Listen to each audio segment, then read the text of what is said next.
lecture. It's more like, I don't know, presentation or speech, whatever. So Bero asked me to talk a bit about not to. Sorry, one moment. Yeah, so Bero asked me that many of you that he has a group of people who would like to improve, who love chess and who are really enthusiastic about the game, but that they are sometimes it's not clear to them how to go about the improvement, what to do, and asked me whether I could hold a presentation and talk a bit about this topic. So I tried doing something along those lines, given that I'm also kind of was once in a similar situation. I started playing tournament chess at the very least relatively late, and yeah, I've been improving and working on chess basically on my own basically for the entire life, especially since I started training on playing tournament chess. And yeah, so I decided to title this presentation "How and Why to Improve at Chess," and throughout it, the goal will be to talk about various improvements method, how you can implement them in your own game, in your own practice routine, to different stages of the game. But I will also talk a bit about the philosophical aspect about why you should improve at chess, because I think, let me just get to the overview. So because I think there are certain bad things related to obsession with chess improvement, and that if you are not careful, there can be some negative effects if you go too deeply. But I will get in more details once we get to the actual topic. So this is how I basically structured this presentation and what we will talk about. So first, we will talk about me and my car. Then I will review different methods and tools for chess improvement. So I will talk a bit about what I feel is the best way of improving a chess, or because that's one of the most common questions many people, especially new players, ask.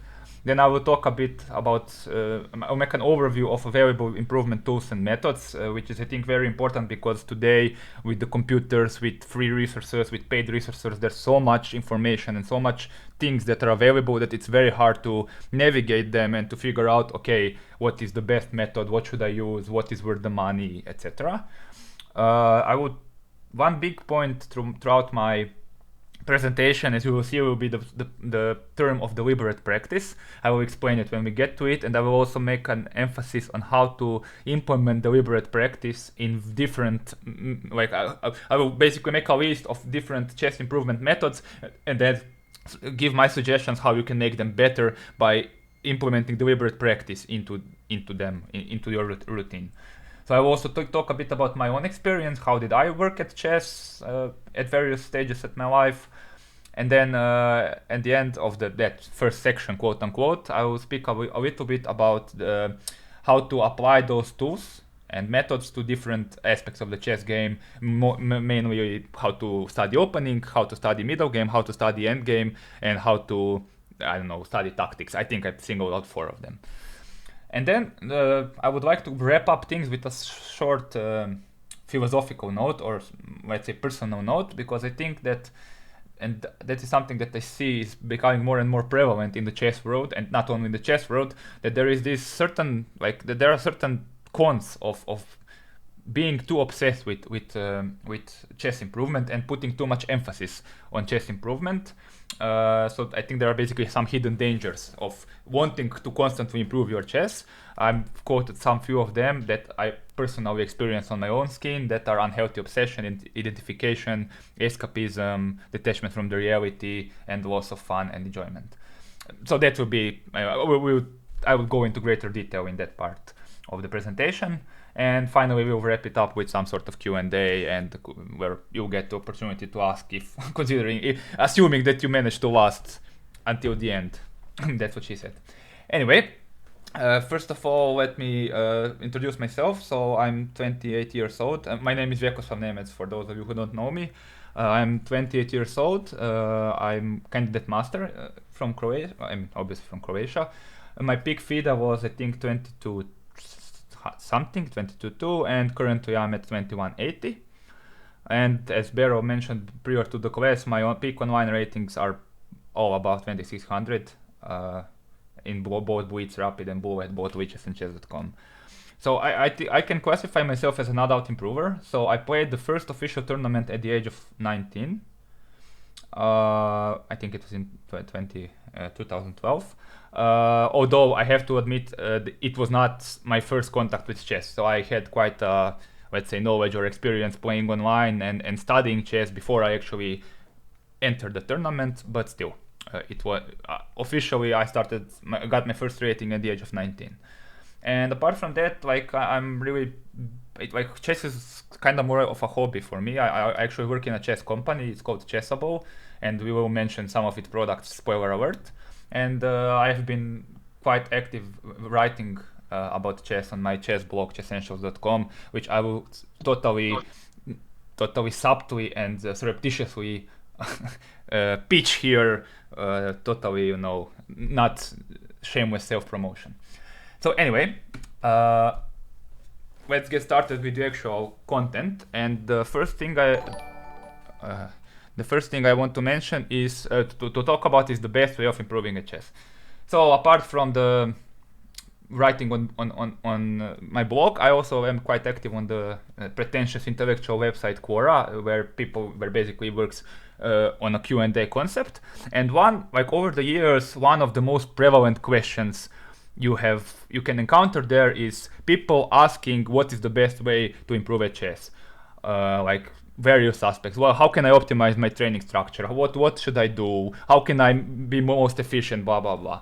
And I actually call this the self-help trap, because I think that this is sort of that it kind of reminds me of the self-help industry, where people are talking about improving themselves, working on themselves all the time, of different ways of improving themselves, instead of actually improving. So they keep talking, they try, they journal, they whatever, but they don't actually do those steps. Like they talk about how they change their job or do something, start exercising, and they start planning out their gyms or whatever, but they never actually go to the gym.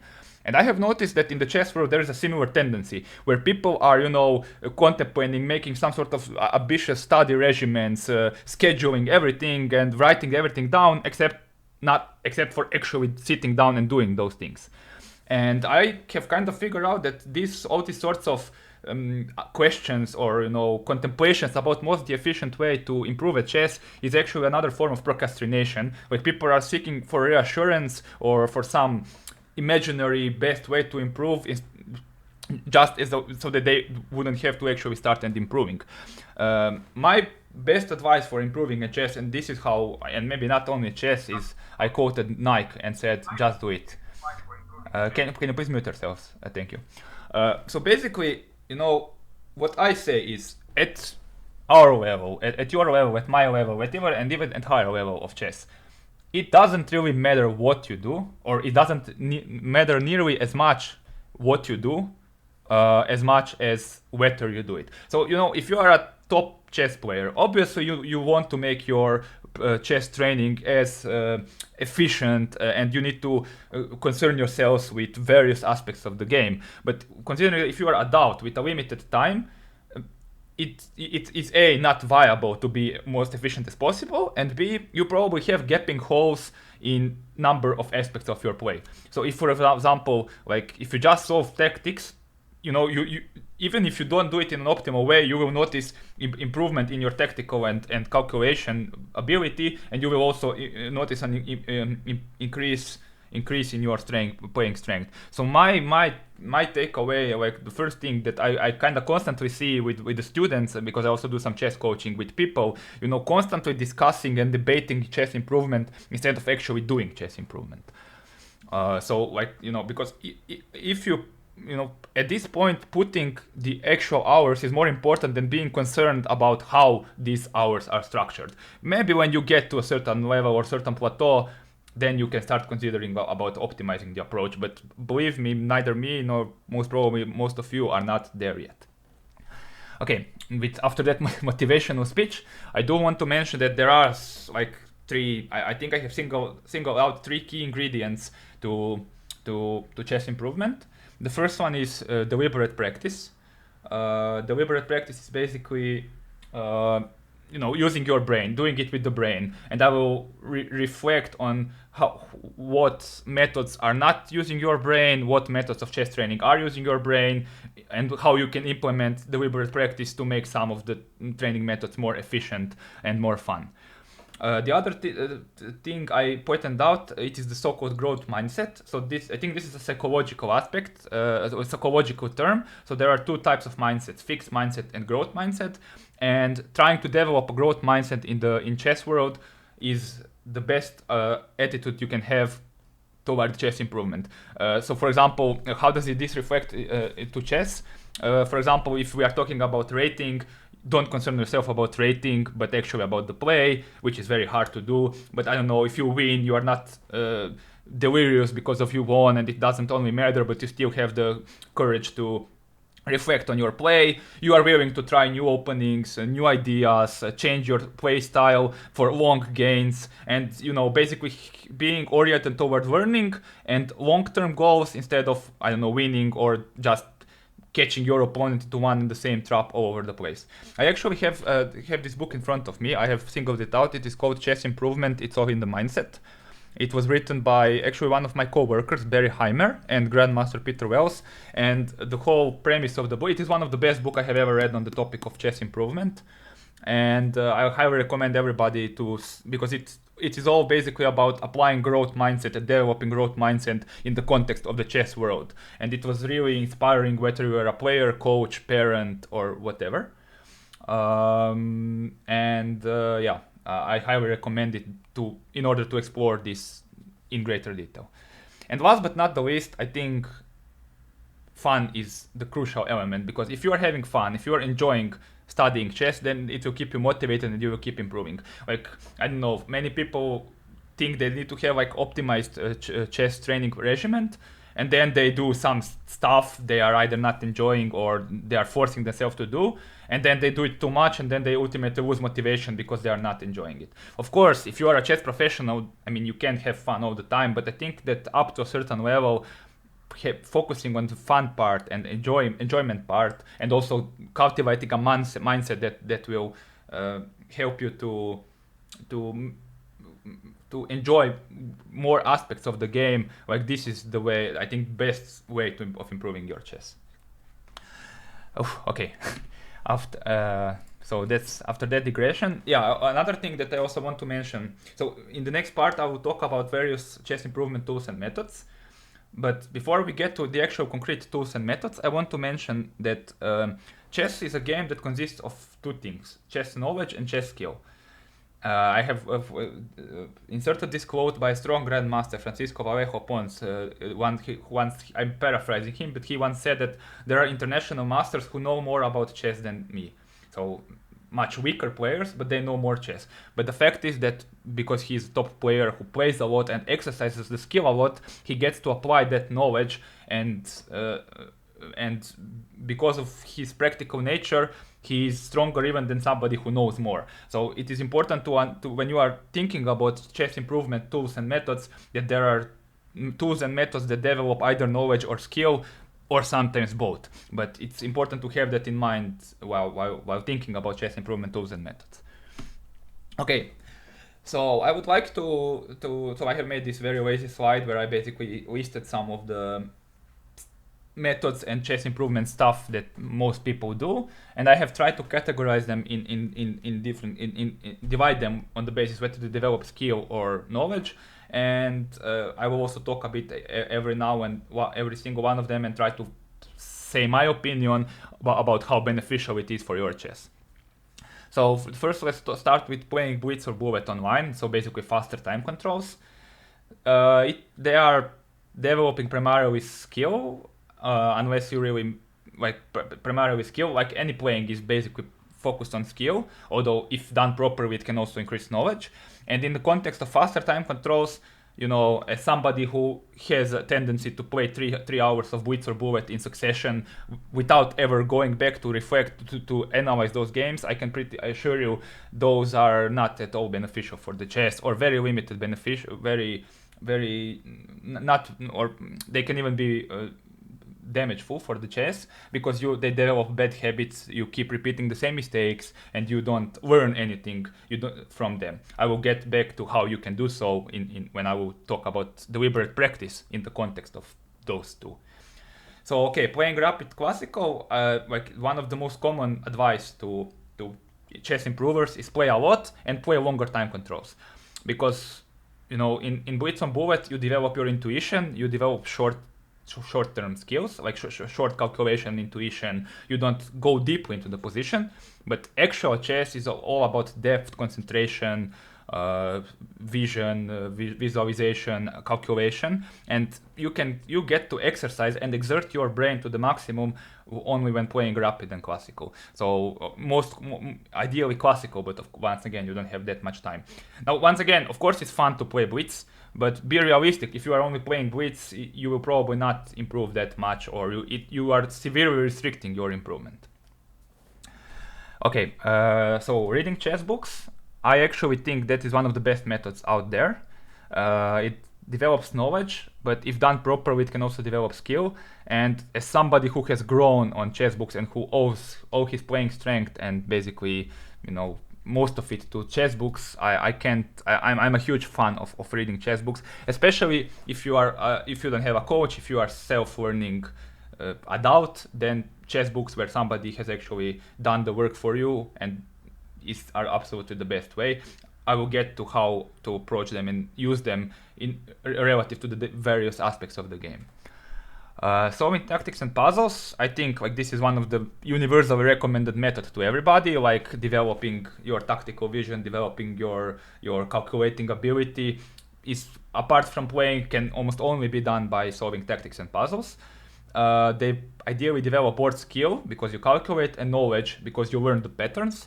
However, there are certain, there are better ways to do it and worse ways to do it, and I will get back to that slightly later. Okay, so then we have working with a chess coach. Ideally, the working with a chess coach primarily develops knowledge, but it can also develop skill. If the chess coach is proper and pushes you in the right direction. Now, I would like to pause on this one for the moment, and because many people, they don't really have an idea when or why they should get a coach. So I think before you make any sort of investment of the money, I think you should kind of reassess whether you really need it, because that's kind of similar with instructions or with tutoring. During college, I have done some math tutoring in my uni days, and I noticed that some students, they basically don't want to do any work on their own, and they come to the tutor to the lecture or lesson with you, and then they expect you to do all the work with them. And if that's the motivation that for you to get a chess coach, then I think it's a really bad motivation, because a proper chess coach will hold you accountable and will help you do the work, but they will not do the work instead of you. And I think that, before you start paying for the lessons, and mind you, that is somebody who's actually working as a chess coach, so I should be in my interest. I should, if I were looking my interest, I would be like, yeah, just get the coach. But, I think that as somebody who has done a lot on their own, if you really put in the hours, you'll be surprised how far you can go. Obviously, at certain plateau, or good chess coach can make this path easier, but, I think many people hire chess coaches way too early or way too soon. So that is something before. I just would like to imply to actually reassess and ask yourself better, that be honest with yourself and say, okay, do I really need that, or am I just being lazy, basically? Yeah. Okay, so another thing that I love to do when I was in my Ascent, it was browsing chess databases, basically looking at various games. I will show how I was doing it later in this lecture in the demo part, but it is not maybe the most common method, but it really worked well for me, and I was really fond of doing it. So although it is not, there is a big difference, unfortunately, in chess databases when it comes to paid options and free options, so that is something to be kept in mind. Then online chess courses. Obviously, I work in a chess company that sells chess courses, and I will be in a lot of trouble to tell you not to do them at all. I'm actually doing chess courses, online chess courses, or any sort of chess courses on a daily basis, basically. But once again, it's important to be realistic with them. Just like with chess books and other methods, basically there are different ways you can use them, and there are the problem with this is that sometimes they are like way above an average player's needs, so to speak. So because a chess course, when you are developing or a chess book, you need to have like an overall approach and cover everything possible, basically, but only a small part of it can apply to your own game. So doing it is great, and it is actually motivated. I really love online chess courses and think our companies really has made a breakthrough because we have gotten absolutely top players to do those courses. But once again, if you have expectations that you will click a couple of buttons and then your skill will increase just by doing it, then it is a bit misguided, I think.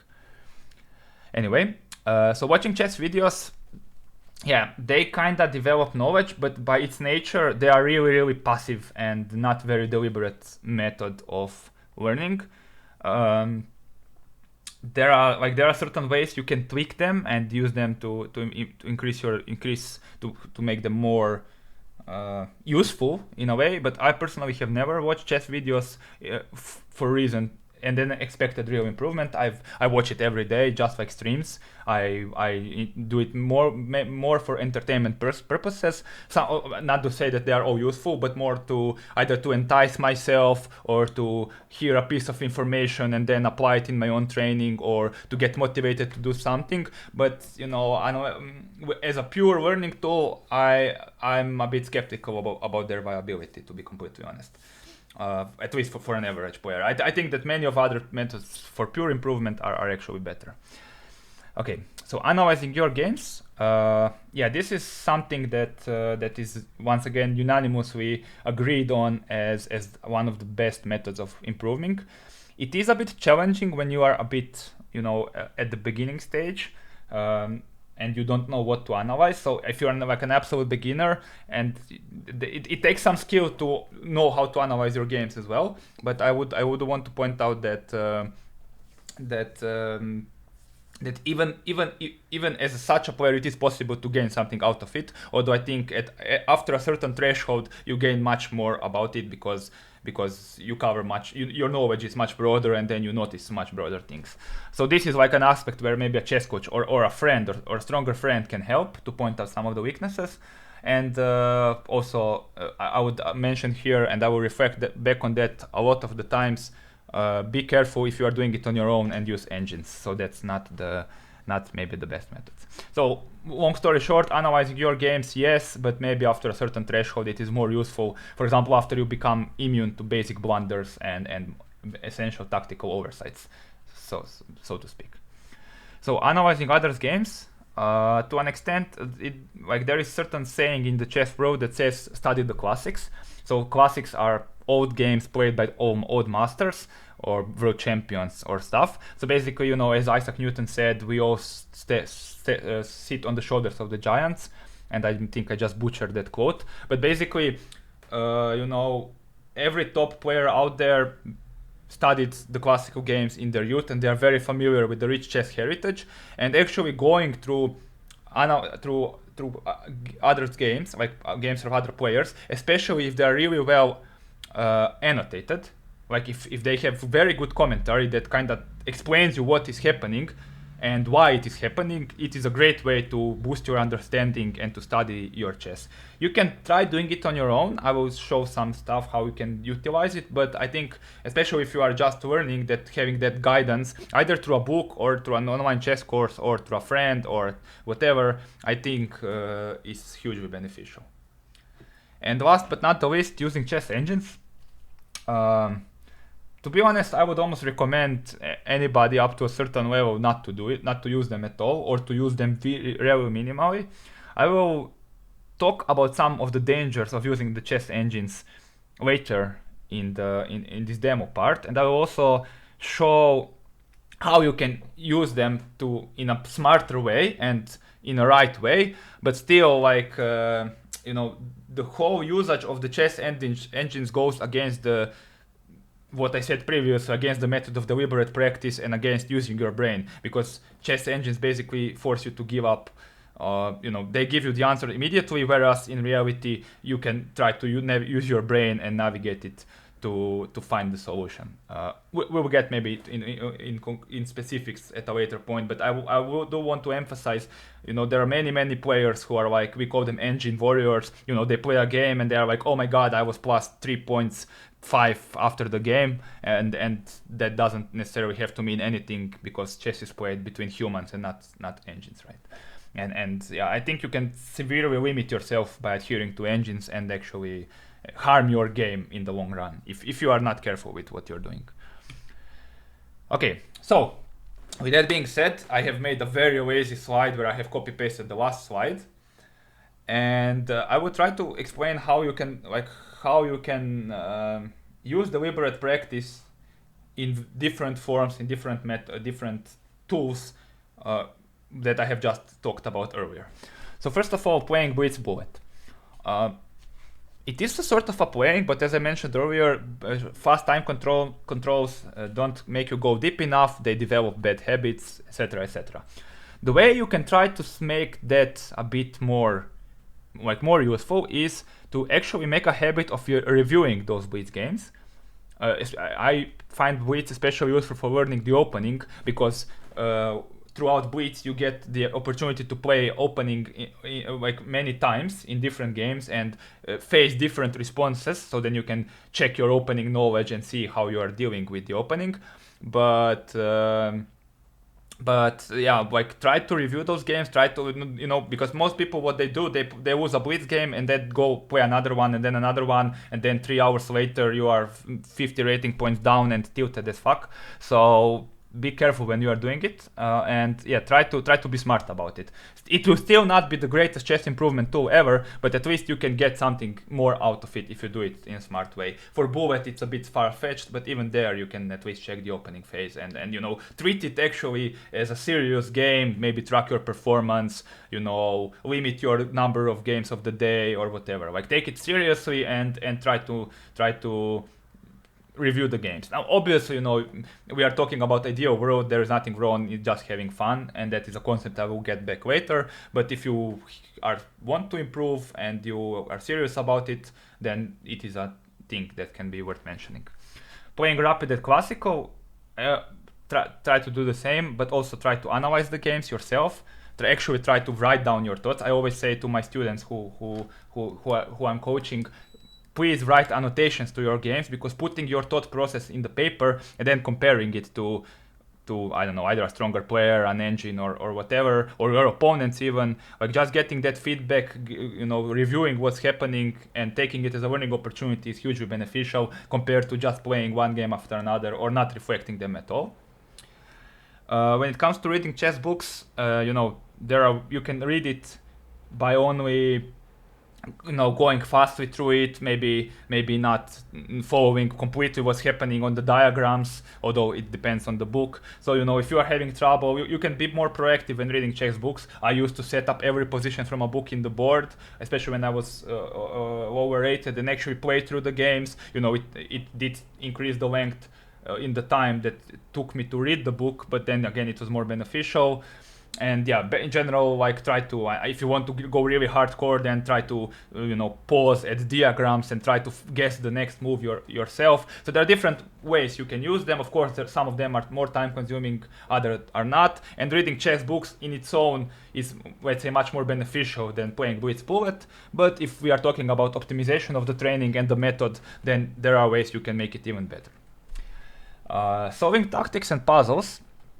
So the problem with solving tactics and puzzles, nowadays, they're available everywhere, basically. And the problem with the current digital format of solving tactics puzzles is that you are not forced to think until the end. So basically, what I do, I see a position, I consider it for 1 or 2 moves, for 1 or 2 minutes, and then I make a move, sometimes even approximate which seems to me to be the best, and then I get stunned, I get tilted when the computer makes a move that I didn't even consider. And doing, obviously this is already doing it like that is beneficial. But actually, I'm a big believer in the good old pen and paper. So getting a good book of chess puzzles or problems and then actually writing them down. Because when you do it like that, you are actually forcing yourself to calculate and see things until the very end. And I think famous chess coach Jacob Agard said, he said, there is no lying then. You can't pretend you saw something for your opponent. If it's not written on the paper, it is not there. So that is like, absolutely the most radical, brutal method. Although, and much more, in my opinion, beneficial than actually solving in digital form. Or if you are at least solving the digital form, again, writing it down or actually trying to take time and solve it instead of just, I don't know, I'm sitting walking to a bus and then I hop up a couple of puzzles. It does do something, but it's not nearly as beneficial as it could be if you are doing it properly. Okay, working with a chess coach, a good chess coach should ask you a lot of questions during a session, select positions that are tailored to your need, give you homework. That's absolutely important, because I have worked with some coaches myself which were like, start the lesson, end the lesson, haching, cash in, and that's it. In my opinion, a good chess coach spends time outside of the lessons and goes out of his way to challenge you rather than just say his thing and then collect the money. So, but once again, I'm really skeptical about whether most of you need a coach at this point, before even maybe attempting to do serious work on your own. Once again, because you will most probably not be professionals. If you are a professional, then it's a different thing, but we are talking about amateur adult improvers this whole presentation. Browsing chess databases, that's kind of similar as with books. Try to be more engaged, try to guess the moves. I'll get back to that point at a later stage. Online chess courses, similar as with reading books, ask yourself questions. So don't, be open-minded, build upon your work. So for example, if you have an opening course in an opening, you can use that, you can test the author's hypothesis in your own game, do your own analysis. If you don't understand something, ask yourself, why do you understand? Try to reflect on it, blah, blah, blah. Just generally ask yourself questions and try to develop understanding rather than just memorizing stuff and going over them passively while you are thinking about, I don't know, what you will eat for lunch next. If it's better to do less hours in all sorts of endeavors and do them focused rather than doing more hours but half-assedly, basically. Watching chess videos, that one was a bit where I was struggling. I think pausing videos, trying to guess the moves, maybe trying to analyze the positions themselves is a method to go. I do want to do a small pitch that at Chessable we do have this synchronization function where we tie the videos to the content, which make them more interactable and a better learning tool. But nevertheless, I'm still a bit, the videos are fine, videos are helpful, but they still are not the most efficient method out there. Let's put it this way. No matter how hard you try to implement deliberate practice in it. Okay, watching chess streams, that's kind of similar to videos, even worse arguably. So I wouldn't have huge hopes of chess improvements there, no matter what you do. Analyzing your games, I think that's kind of connected to what I mentioned earlier. So actually ask your questions. If you're playing a game with your opponent, ask them to analyze with them. Analyze with your friend. Ideally, if they're stronger, write notes down. Try to find all games in similar variation and compare. So all these methods, that extend beyond actual game, that's incredibly beneficial, because nothing can come down to. Nothing is as beneficial as things that were done with you in the context of a chess game. Okay, analyzing others' games, basically. It's the similar what we spoke earlier. So trying to ask questions, trying to guess the move, asking yourself. Even if you are looking at the book, then try investigating different options. Asking yourself, hey, I know that he went bishop f3 in the game, but can I play bishop d3? What happens here? Trying to compare and basically, asking yourself a lot of questions and trying to emphasize understanding is the way to go. And using chess engines, I will get more into that in the demo aspect. Basically, if you use them and how you use them, it comes to using chess engines to ask questions and to ask relevant questions. And I will show on a concrete example that I have prepared for the lesson how exactly you can go about doing that.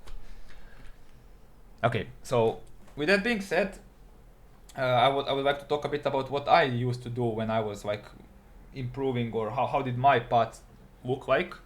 So from 5 to 14, I was like, I learned chess from my uncle, and actually from my father, but my uncle and my cousin, they were both playing as youngsters, and they had a lot of books.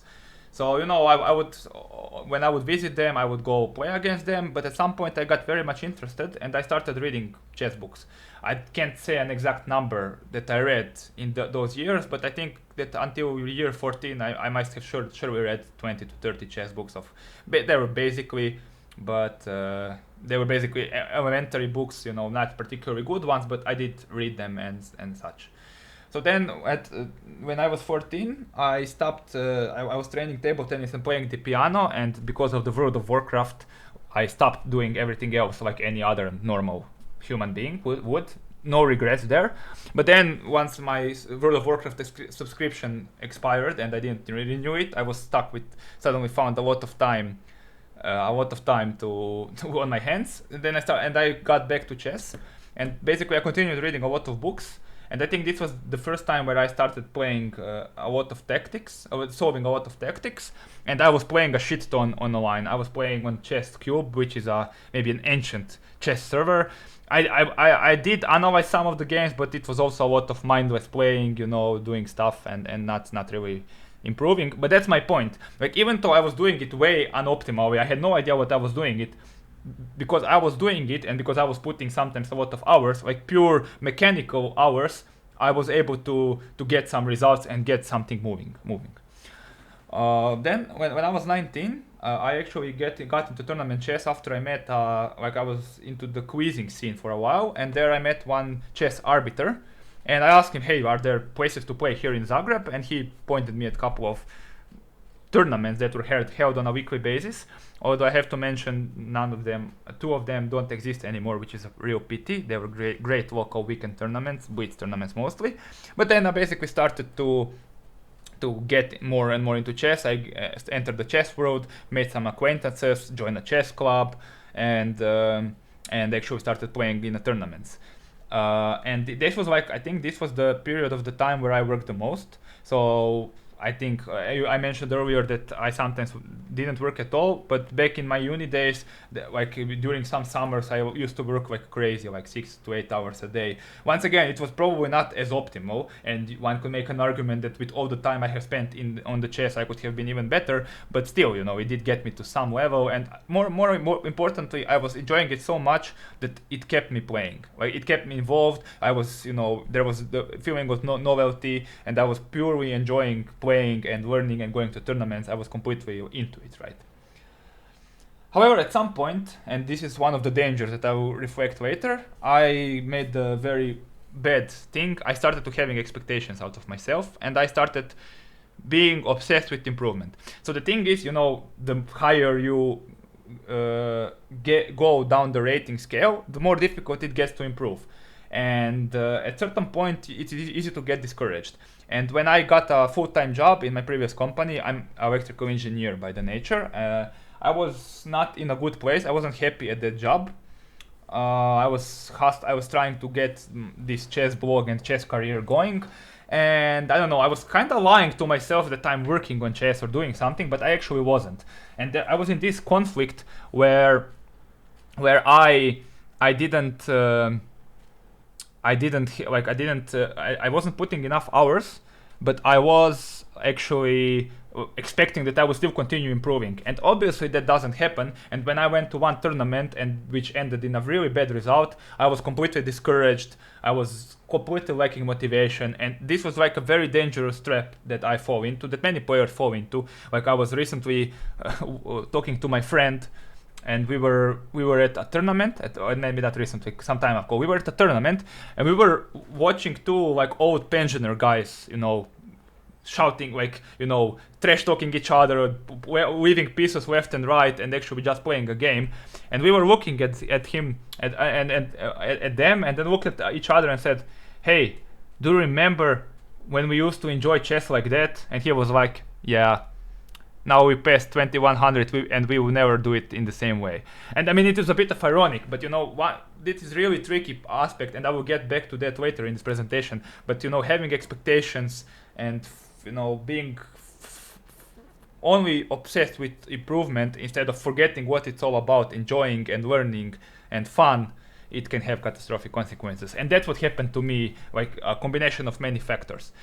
And actually, I don't recall when exactly it was, at some point I did discover Chessable, which is the company where I work at, and it kind of reinvigorated my life, because it made one thing that you have to give to that. It makes learning really convenient. So you have now in an app or in a browser, you have the software, and you can just click around it, and I will show how it looks like later. You can click around it and you can learn some chess and expose yourself to new positions, to high quality content. And I found that much more convenient than doing all the dirty work myself, like somebody shortcutted it for me. And I found myself slowly clicking and slowly enjoying. And nowadays I managed to get back to the track that I can't say that I'm completely immune to ratings. I'm still a big rating whore, but I think I have a bit of more of a healthy approach toward chess in general, and I'm enjoying it more. And I think I work around 1 to 2 hours during work week and around 3 on the weekend. Okay, but now what's the point of this whole slide and this long speech? My point is, throughout my career, I didn't give a shit about whether my training routine is optimal or not. And even today, where you can make an argument in some level, whatever, I'm saying it very skeptically, but no, you can, if for the sake of argument, let's go with some level. I still think, if you actually do some work and go back to the basics, you use some brain, solve some tactics, play some and analyze some, and you put those hours in a week, you will see the results. I think I'm personally far away from the point where I'm actually plateauing and where I'm having trouble figuring out what I should even do to improve. The reason of my stagnation, at least in FIDE rating, is that I haven't played and I haven't been motivated to work on chess for some years. And obviously you can't expect improvement if you don't actually sit down and work. And going back to the best chess improvement method, I think there is a legendary professor on the University of Electronics that once said to a student, how did he call him? Study and don't. No, wait, it's hard to translate it was Uchi in a serie, so which we translated as shut up and learn, or something along those lines. Very bad translation. Okay, so now let's, after that long speech, let's maybe get into the specifics and into concrete methods. So I would like to talk a bit about how to apply these tools and methods to different aspects of the game, from my experience. So first of all, how do you study opening, and what is the best approach of studying opening? So my point here is, you can try, playing and practicing openings is obviously good. Once again, if you play blitz and don't review those opening moves and learn what you did with them, it's in vain, or it's not as beneficial. Chess databases, there are some things that is called opening databases, which you can use. There are obviously paid ones, but lichess has a fantastic one, and I will show you how you can use it to train very shortly. Online chess courses are also great too, and actually 80% of the content of Chessable are opening courses, because there you actually have somebody who has actually put the words and explained stuff and done the selection of moves. Basically, once again, condense the knowledge for yourself. And given that that is the same, by the way, for chess books, and given that you all have limited hours to work, having somebody do the dirty work for you can be beneficial. I do want to say one thing here, and that is something that we at Chessable are also a bit struggling. When you are writing a chess course or a chess book, it is your duty to cover everything possible. You can't omit certain moves. But the problem with that is that in practice, there is the Pareto principle. 20% of the continuations or lines appears in 80 or 90% of the game. So what this means, if you have a huge opening course, online course, or book, basically 10 to 15% of the lines are more relevant or will appear most of the time, whereas the rest will, appear remotely in one outlandish game. So then it is a big question of whether you want to, spend, and I don't know how many hours studying huge chunks of material for a remote opportunity that it will appear one of the game. We are trying to make those repertoires more practical and more concise, and the best way, once you can do it yourself, is okay, get some basic familiarity, go play the opening, then see what people play, go back, and then reference the opening course or database or chess book, then see some lines, improve your knowledge, go back, start playing. But many people do either or, and I think, like, once again, developing both knowledge and skill are the best way to go. Obviously, working with a chess coach is beneficial in that regard. Watching chess videos is, I think, in terms of openings, actually pretty good. My brother is rated 1500 lichess, and he learned some openings through Hanging Pawns channel, basic setups and stuff. And I know that he is not the only one who finds those types of basic videos useful. So there's definitely some merits to it. On the other hand, there are two dangers I would advise to all new players. So when it comes to openings, never use chess engines. And I will emphasize very clearly in the demonstration point why this is particularly bad to do when it comes to openings. As you might have guessed, I'm not a big fan on the chess engines anyhow. And secondly, don't focus on openings. Like, this is the thing, and I'm a huge opening nerd. I can study openings all the time, but most of the chess game, like on our level and your level and my level and slightly above, very few chess games are actually decided in the opening. And basically you are putting all your eggs in one basket that might not even decide. And there are many dangers in like focusing only on openings, because you don't learn other skills, because some skills like calculation, they are applicable in all stages of game, where openings are only applicable in openings, and they don't necessarily help you develop your understanding. You are only developing your memorization or whatever, right? So there are, I would like to, like I say, I put 25%. Obviously this is arbitrary, but yeah, I think that everything, like 50% tops openings. If you are really serious about improvement, once again, we are assuming that you want to improve. If it's perfectly fine to do what you're fun, and once again, that is something I will get back to later. Okay. When it comes to positional play, strategic understanding, so basically developing we call it middle game skills. Once again, playing, reading chess books, online chess courses, working with a chess coach and analyzing games. Once again, this is usually the most difficult stage of the game to improve. And here, I think, like, you can get away, you can figure out things on your own. For example, in the opening, when you have opening database, and then you can use some deduction method, see samples, blah blah blah. But for this part, it is very crucial that you actually understand what's going on, that somebody, whether it's a book or a coach or a course or whatever, points you out in the right direction and teaches you. Basically, this is the part of the game that is most important to learn from somebody, from some resource. It's very hard to figure it all on your own, and I read the most of the books I read were about middle game, to be honest. And in this aspect, chess engines are helpful, but once again, you really need to know how to use them. I will demonstrate it soon, very very soon. Okay, so finally, the chess calculation and tactics.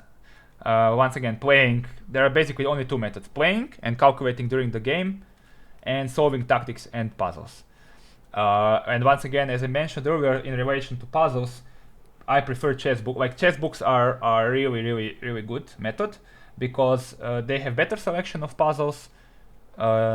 Usually they are tailored, like they are curated and targeted, and obviously they force you to use pen and paper most of the time, and they don't make it easy for you to find the solution, even because most of these books have puzzles on one page and then solution at the end, and then if you want to find out the answer, you need to scroll down all the way until the end. Whereas when you are solving on computer, you make a move and whoop, there is the solution, or you can turn on the engine. Once again, it's not. I nowadays do my tactics on an application, not on pen and paper. So this is a clear case of do as I say, not as I do. But if you really want to be optimal, this is, I think, by far the better method. And okay, now let's make a small break. So now I will show some of the things that I do, how you can improve, how to utilize them, and how to approach, how to use some of the resources that are available there to study stuff. So let me just do something for the stream before we get there. Here, okay. So I will now do this. I hope, yeah, you should still see it. So this is lichess. So lichess has, like, which is a fantastic learning tool for new players.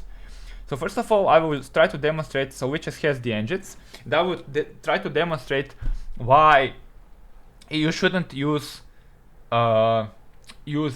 opening engines for opening study, and how you can use some of these free resources to learn openings or to learn different phases of the game. So first of all, if we navigate to this position here, this is the so-called some random position from the opening, right? And if you take a look at the engine here, it will tell you that the move f3 is 0-0, and somebody who's purely looking at the engine, they will say, okay, that can't be a good move, whatever. But the fact is that f3 is actually a fantastic, not fantastic, but it is really a good move, and this is a very serious line. And you can find that only through an opening book or actually a course or whatever. So determining the quality of the moves purely by basis of looking at the engine in the opening is a stupid mistake. It's really limiting, because for example, if you play knight c3 here, a6, the engine will give you 5 whatever moves, but actually the moves like rook g1 here, which is not quoted here, h3, g3, like there are 10 to 15 moves in this particular position that make some sense and that can be played. And trying to learn openings purely by engines is a kind of messed up approach. What you can do, and why I recommend doing this, there are things that are called opening databases, right? So if you take a look at here, so this is the lichess opening book. You have it here, and there are 2 databases you can use. Master databases, games played at a very high level, and here you can take a look at some of the moves and some of the games. So, for example, if you are interested into a certain line, let's say I want to study the move bishop e3 against the knight dwarf. It is called the English attack, by the way, for those who are interested. Then you can see, hang on a minute, what is the idea? So first of all, when you are studying the opening, you need to ask yourself, it's important to understand every move, every idea. Like if you are just saying, they play bishop e3 here, yeah, sure, mate, let me do that, and then I will do something. Okay, sorry, I'm lagging a bit. I will do e5, and you don't know what's happening here. It's worse. So you want to say, I play bishop e3 because I'm placing it here to defend the knight, and then I want to go quickly queen to d2 and castles. And then black replies e5, chase my knight away, grab this, those sorts of stuff. This is maybe not the best example. I will demonstrate the example later. And sometimes you can do this, and most databases, if you don't understand it, once again, books or courses should ideally explain such stuff to you.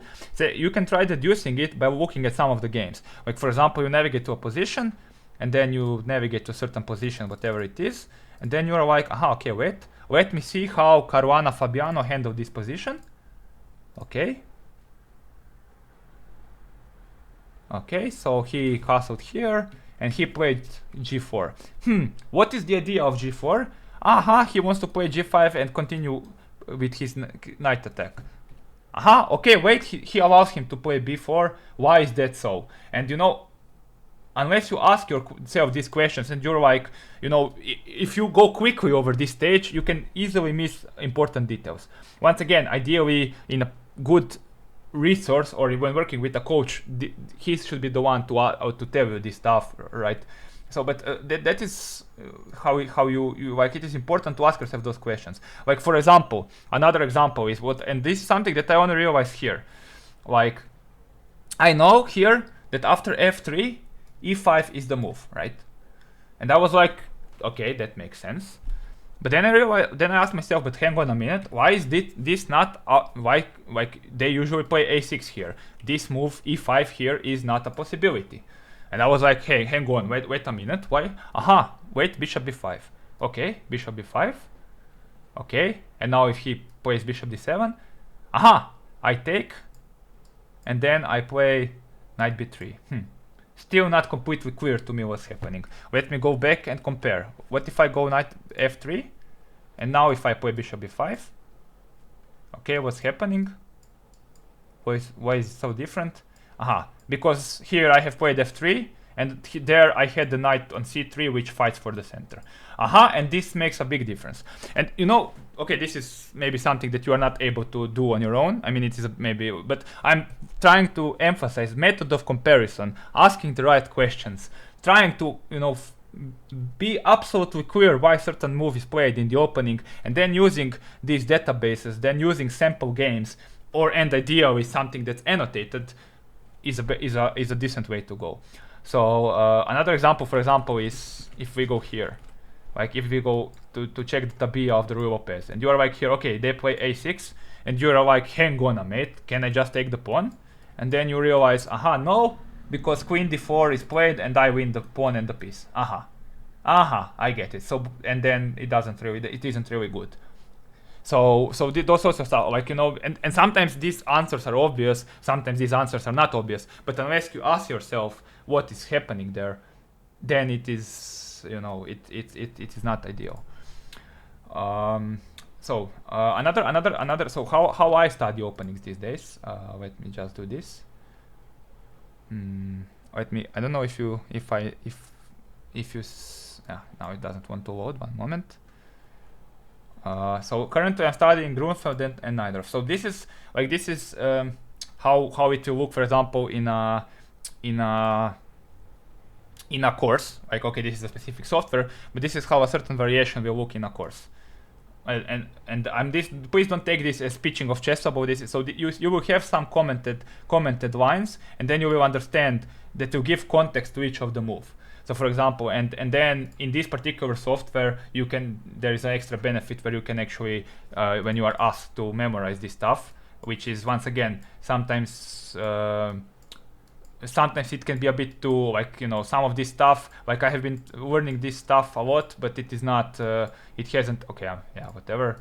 Now I forgot stuff. Like all this stuff it's a bit too hardcore. So sometimes it is not entirely clear whether you need to memorize all this stuff, etc., etc. But this is kind of one of the things that I personally like to do, because instead of trying to figure out here, what do I do against f3 in the Grunfeld, and then going to database and doing whatever I want, I have somebody who has done this work for me. But once again, the fact that if I buy the course and it is just there and I don't do anything, I will not improve, I will not learn anything, I will not study it.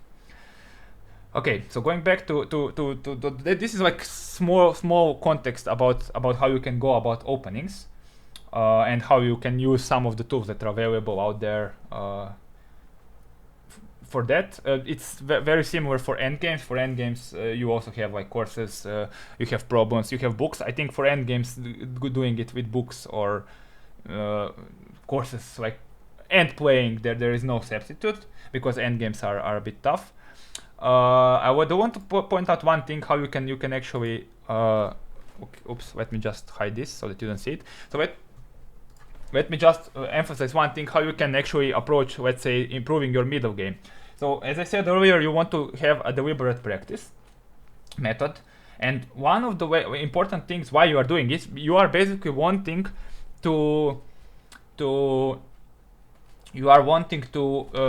make the learning regimen as closely related to the actual game as possible.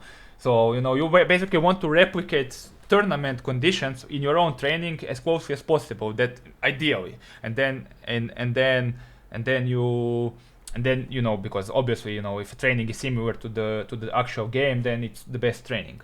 So I want like one good method which you can use is, like, for example, get a position like this, and there are many. You can get any book. You can take any game played anywhere between two players, between two masters, navigate to an interesting position and get here. Obviously, in books, courses, and stuff, those positions are already curated, so you already once again somebody has done the work for you. But it is possible to do things like this on your own. So what you can do here, you can set a position like this on your board and then give yourself 10 to 15 minutes and try to figure out what the best move is, what are some of the options. If you have, for example, a training partner, you can also set up a training game from this position, because this position is, you know, intentionally selected to test your chess skill and to, you know, it's appropriate for study purposes. Every good coach has a bank of chess training positions, of, you know, similar positions that are aimed at developing different chess skills. This one in particular is correlated to the chess term that is called prophylaxis, or preventing your opponent's counterplay. So this is like a method you can use to study your chess, set up a position and force yourself to calculate. And then, you know, if you have a book, you can check it with the answers, or you can try to once again ask your coach, ask a stronger player, and even work with the engine. But I have intentionally selected this particular example because this is a good example of how you can ask the engines the right question, and how you can miss important details if you just blindly follow the engine suggestions. So if we take a look at the engine evaluation here, it will say that the only move is rook f1, that it is clearly the winning move. But you might be wondering, okay, wait, hang on a minute. Like if you were like not critical here and not open-minded and not forcing yourself to ask yourself some questions, you would be like, yeah, mate, sure, rook f1 and I was winning. You know, I have been guilty of that during my games. I would be like to my opponent, and I would be like, oh yeah, I missed rook f1, but that's stupid, you were losing. And that limits you severely, because A, you don't ask yourself, okay, why did I miss it? B, was it a difficult move to find or not? And C, do I understand what this move is about? So how can you use engine to find out what this move is all about? Well, there is something that is called the method of comparison. So you basically make a random move for black, and then you try to see what is happening. So for example, in this position, let me try to make some move a6. Aha, I can take on g6. Okay. Okay, I take, and then I take on h6. Aha, this is the idea. Okay, and I'm threatening mate here, and to take the knight, and now it is impossible for black to defend. But hang on a minute. Why couldn't I play rook g6 first? Okay, I take. Queen takes c6. Oh fuck, my pawn is hanging. And then you realize, but if you don't ask yourself this question, if you are like, you know, like some people, and you're like, oh yeah, rook f1 and knight g6 as I was winning, and that was when you're like, yeah, that is self-understanding, you are missing a great learning opportunity here, because of your superficiality, because you are lazy, because you know, don't want to think, you are fooling yourself to an extent that you saw more than you did, you are not being objective, etc. So the magnificent point of a move like rook f2-1 is to actually defend this pawn in advance, and then to threaten knight g6. And it transpires that black doesn't have any proper defense against this. But you know, and this is something that is very, very hard to, like, you know, to do if you are not open-minded, if you are not whatever, if you are not, for example, you know, if you are just being a bit superficial, or if you don't know how to do these things. Like this is for example where curated material, books, and also coach can help. But once again, before you get to that stage where you need a coach, you can ask yourself whether this is something you can try to do it on your own, and then figuring it out. Okay. So this is a bit about the demo. I also wanted to do one thing. I wanted to reflect one thing that's called how do you say it? Searching databases. So let me just try to adjust one thing on the stream for a moment. So yeah, so basically what I also wanted to show you, how I used to work back in the day. So this is a program that's called ChessBase. It is unfortunately a paid program, but there are, so this is basically how a chess database looks like. So you basically have a lot of games. It is good for studying theory. There are various functionalities, but I would like to show you, and there are some free resources out there, and there are some websites that also provide you with annotated games. Like I heard there is this good blog that has, let me just move my camera on the stream for one moment. I heard there is this one particular blog that has, let me just hide myself, that has annotated games. But basically, I'm a big believer of, so in such a database, what I used to do, there are certain searches you can perform. And once again, this is not necessary. I'm just doing it more for like what I used to do.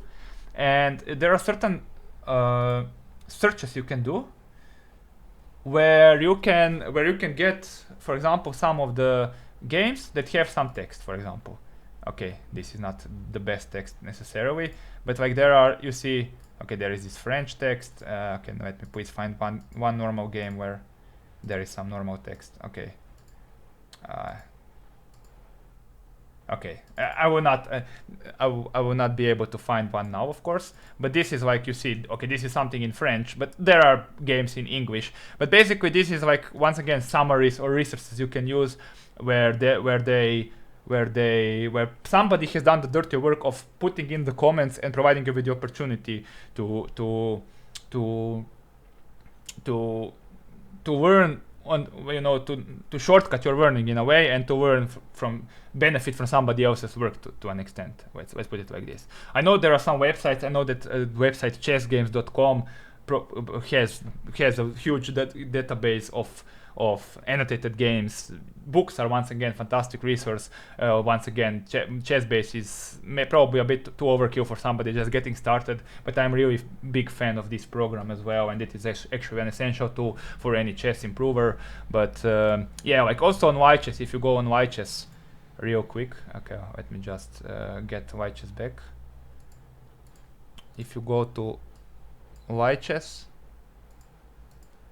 and you, I don't know, search, I don't know, if you search lichess annotated games, I'm pretty sure you will be able, yeah, you will find some, yeah, you will find some resources where somebody has actually put a lot of work there, and actually helped you to do some stuff like for you, right? So yeah, there are some explanations. I'm pretty sure this is just a small sample, but this is what actually one, like, you know, just like people do commentary of the games in the videos, you also are able to find commentated games on the internet on various sources, and this is something that's really priceless as a tool to learn. But okay, so that's kind of, I think this this kind of concludes this sort of first part of this presentation. Now before, like, I don't know if you guys need a break or not. I personally am fine. I don't know, like, you can write in chat if you want to have a 5-minute break or something. And also, if you have some questions about this part, maybe you can ask now, or I don't know if there are, like, because I think now we have kind of concluded this part about chess improvement or tools. I don't know how much it's sense made to you. I try to maybe do too much and been talking a lot, but this is kind of my philosophy that I collected through the years, through reading about the topic, experiencing it on my own, and yeah. So, are there any questions either here or maybe in the Twitch chat where we are also live about the, or like, you know, general methods, chess bases, lichesses, advice, whatever? I think now it would be maybe a good moment to do them before going to the last block of dangers of improving at chess and yeah, like some of the drawbacks that exist out there. Yeah, I am the guy who plays table tennis. Thank you, the guy in the chat.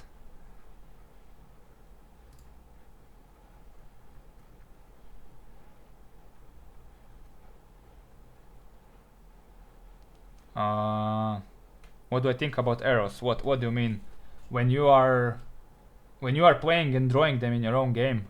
So the question is, what do you think? You can also unmute yourself and speak if you want. Okay. Yeah, on English or? Yeah, English is fine. Yeah, okay. Well, yeah, I was thinking about arrows when I play on chess.com. It helps me to see some ideas, but then again, You were cutting off. I haven't.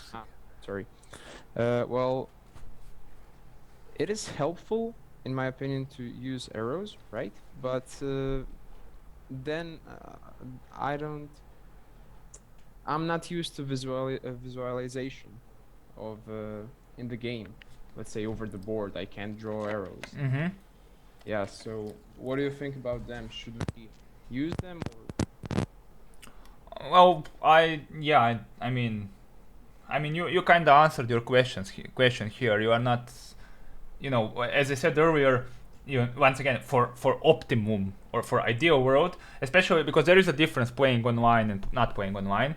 But like, if my assumption is that your goal is to try to play real chess eventually. Yeah, but without arrows, you are actually limiting your visualization or not making it into a habit to try to visualize things clearly. Now, I mean, it's not like a huge issue. Like, once again, it's okay, but if from a strict optimal way of doing it, that's definitely not the best way. I would say, like, once again, it's a convenience habit that some of the old masters, or let's say, you wouldn't have over the board chess. So it's always, if you can force yourself to train as closely to the actual chess as possible, then like to real over the board chess as possible, then it would be it's probably the best. Okay, thanks. Yeah. Okay, so Bero asked me how to prepare somebody via chess base. Well, you don't need to prepare. Okay, so so he wants me to show you how you can prepare via chess base. I actually will not do that. I will do something that's called so he asked me how you can prepare for somebody. I didn't think that's I wasn't sure what your level was, but yeah, like you can, like, if you are planning a tournament, a huge part of a tournament will be to prepare against somebody. So for example, let's play I'm playing what's your yeah, Berislav. Okay, well, let's say I'm playing Bero. There is this brilliant website that's called Opening Tree that kind of allows you to. So let's say I'm playing Bero as black, and I want to see what he's playing. So there is this website that's called Opening Tree, and maybe I should put all these references somewhere in the what do you say, in references, links after the lecture is over. You will have this lecture available somewhere, and I will put some of the links into the description. I will post it on YouTube. But basically, okay, I can see, okay, like Bero is primarily a d4 player, and okay, here you can see a lot of statistics, whatever. But usually you are like, okay, d4. These are some of his replies. Okay, let me try to get I don't know. What does he do after knight f6? Supposing that I'm playing knight f6. He plays the London. Of course he does. He also plays c4. So then here, basically what you can do here is you can navigate his games and see what he's playing. And then you can, target your preparation in a way that, okay, he plays the four knights, kings, Indian. And then if you don't know your knowledge, you go back to one of the references, you check either a course, you check an open, like for example, let's see, I want to play c5, d takes c5, and what do they, I have no idea what they play here, what the best move is here. So what I do, I go back to my, this all can be done, by the way, via ChessBase, but let's refrain from doing that for the moment. So let's say he's playing this, and now we are here, and I have no idea what the move is here. Okay, let me see how Garry Kasparov played this position. Garry Kasparov played queen a5. Okay, and then once again, all the principles that we used earlier, referring to, okay, but how do you, so based on understanding, wait, what the move is queen a5, what I can say, take the pawn. Well, no, because then knight takes e4 is creating tremendous pressure on the c3 pawn, and you will lose eventually. So that is why he played bishop d3, queen takes e5, and queen to e2. And suddenly you are like, this is something what I can do, and then you get ready for the game against Barrow, for example. Now, obviously, there is some guessing involved because Barrow is apparently a very principled player who, with very limited opening knowledge. He plays 3 systems against the King's Indian. But then, sometimes for preparation for actual games, you can take longer. Because, and obviously, some people don't play their repertoires on the internet, blah blah blah. You can do the same in ChessBase with real life accounts. Like there is also this, I think it's called ChessBase Online, maybe. And then you can search. I think I don't know. Let's try to get Livage. Maybe I need some premium account. I don't know if it's a paid. Yeah, basically, but there are different ways you can try to search for players. But if you want to prepare for somebody, especially in the internet time era, this is fantastic. Yeah. And Barrow says he didn't know for this website. It is very powerful website. I think like you can leaking somebody's online games is very very powerful. So I mean I used to do that even beforehand, but now I see that you can use it like this. Maybe even more powerful than ChessBase. I will refrain from showing the same in ChessBase, but this is something you can do.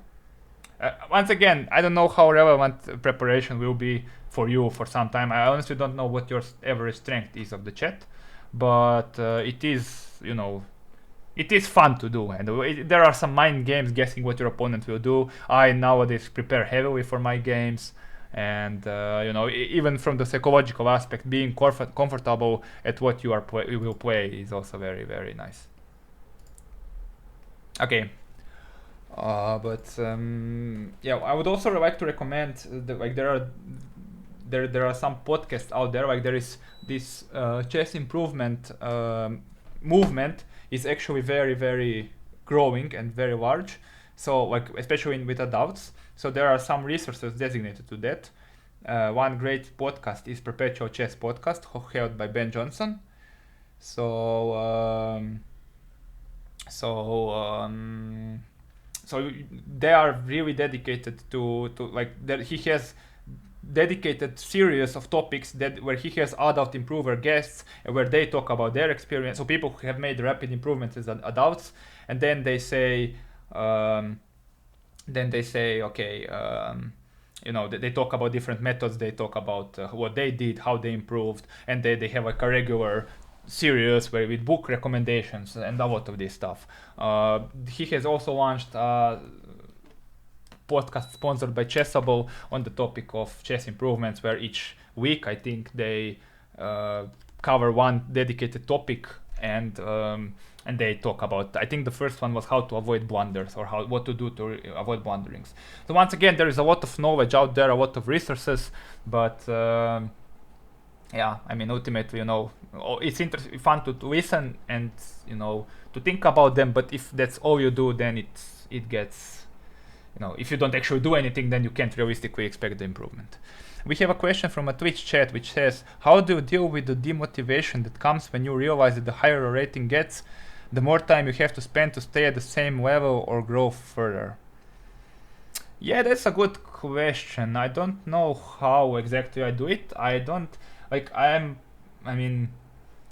constantly trying to determine whether to detach from that. I'm trying to focus. Okay, I'm learning every day on Chessable. I'm doing my stuff. I don't want to I don't think about because I find these thoughts unproductive. I can't say that it will be the same after a tournament. And actually, I have had instances where after a bad tournament, I was completely demotivated to play chess. And actually, I'm still not 100% sure when you are a working adult that has limited time to play chess and to limited off days per year, whether I want to spend 7 to 10 of days playing chess, and then if it goes badly to be feel like shit. Like it's, I don't know, like I'm still at the tip of the toe to see, okay, is this the enjoyment or is this more like frustration and not worth it. So yeah, I'm trying to develop a mindset that says, okay, even if I stay the same, it's still the same game. I played the internet, like not, not. I will talk about these dangers a bit in the later part of the presentation, but basically trying to detach and not to think about it. I don't have a smart way, so yeah. Not sure if that answers your questions, by the way, but it is what it is. Okay, guys, can somebody confirm? But is it okay if we wrap it up? I think I have like 15 more minutes, and this next part will be more like of a talk and chit chat, rather than. I think that's something I wanted to say for a long time in front of an audience, and I use this opportunity to do. But it will not necessarily be completely related to chess improvement per se or methods. So I will talk about dangers and some of the negative aspects of being obsessed with chess improvement or any sort of improvement in general. So yeah, if anybody wants to leave or take a break, whatever, right now, or remain silent forever, I'll drink my Coke for a second or two.